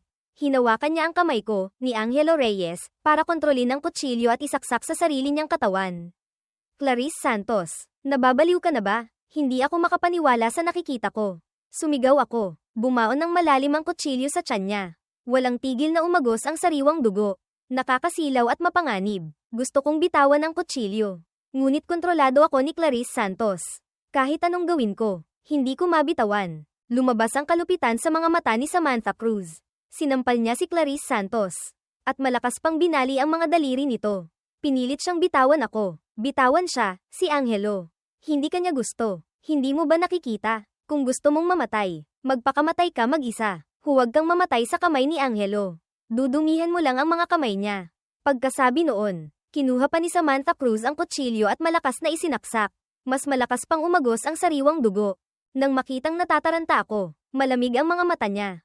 Kalmadong inalo, huwag kang mag-alala. Hindi mamamatay si Clarice Santos. Ang sugat na ito, pinakamarami na ang kaunting dugo lang ang mawawala. Hindi siya mamamatay. Ginagamit lang niya ang paraang ito para pastahan kung maawa ka. Nang marinig ko ang sinabi ni Samantha Cruz, unti-unti akong kumalma. Malamig na tiningnan si Clarice Santos. Huwag ka nang gumamit ng mga pakana. Clarice Santos, hindi kita patatawarin. Saka, hindi naman talaga maituturing na mahal mo ako.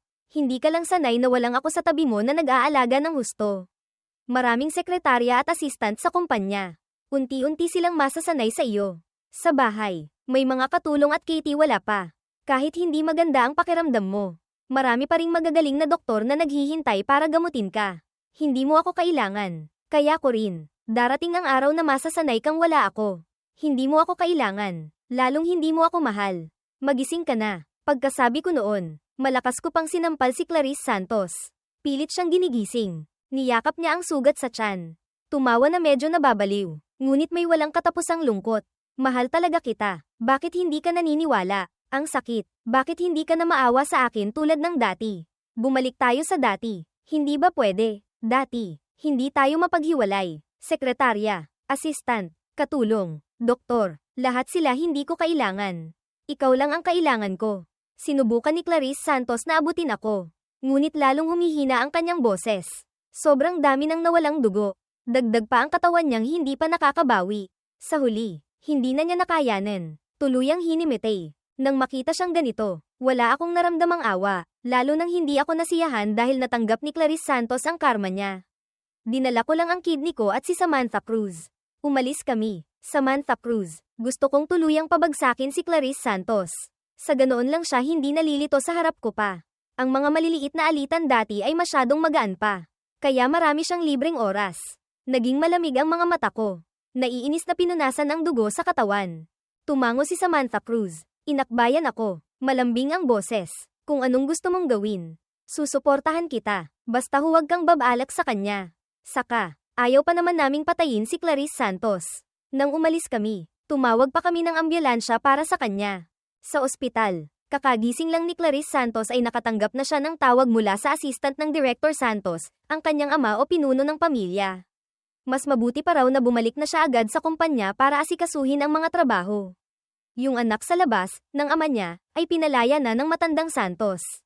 Hindi pa rin tumitigil sa pakikipaglaban sa kanya. Ang Cruz Group ay patuloy ding nanggigipit sa kumpanya nila. Kung hindi siya babalik, baka may mangyari talagang masama. Huminga ng malalim si Clarice Santos. Sige, babalik ako sa lalong madaling panahon.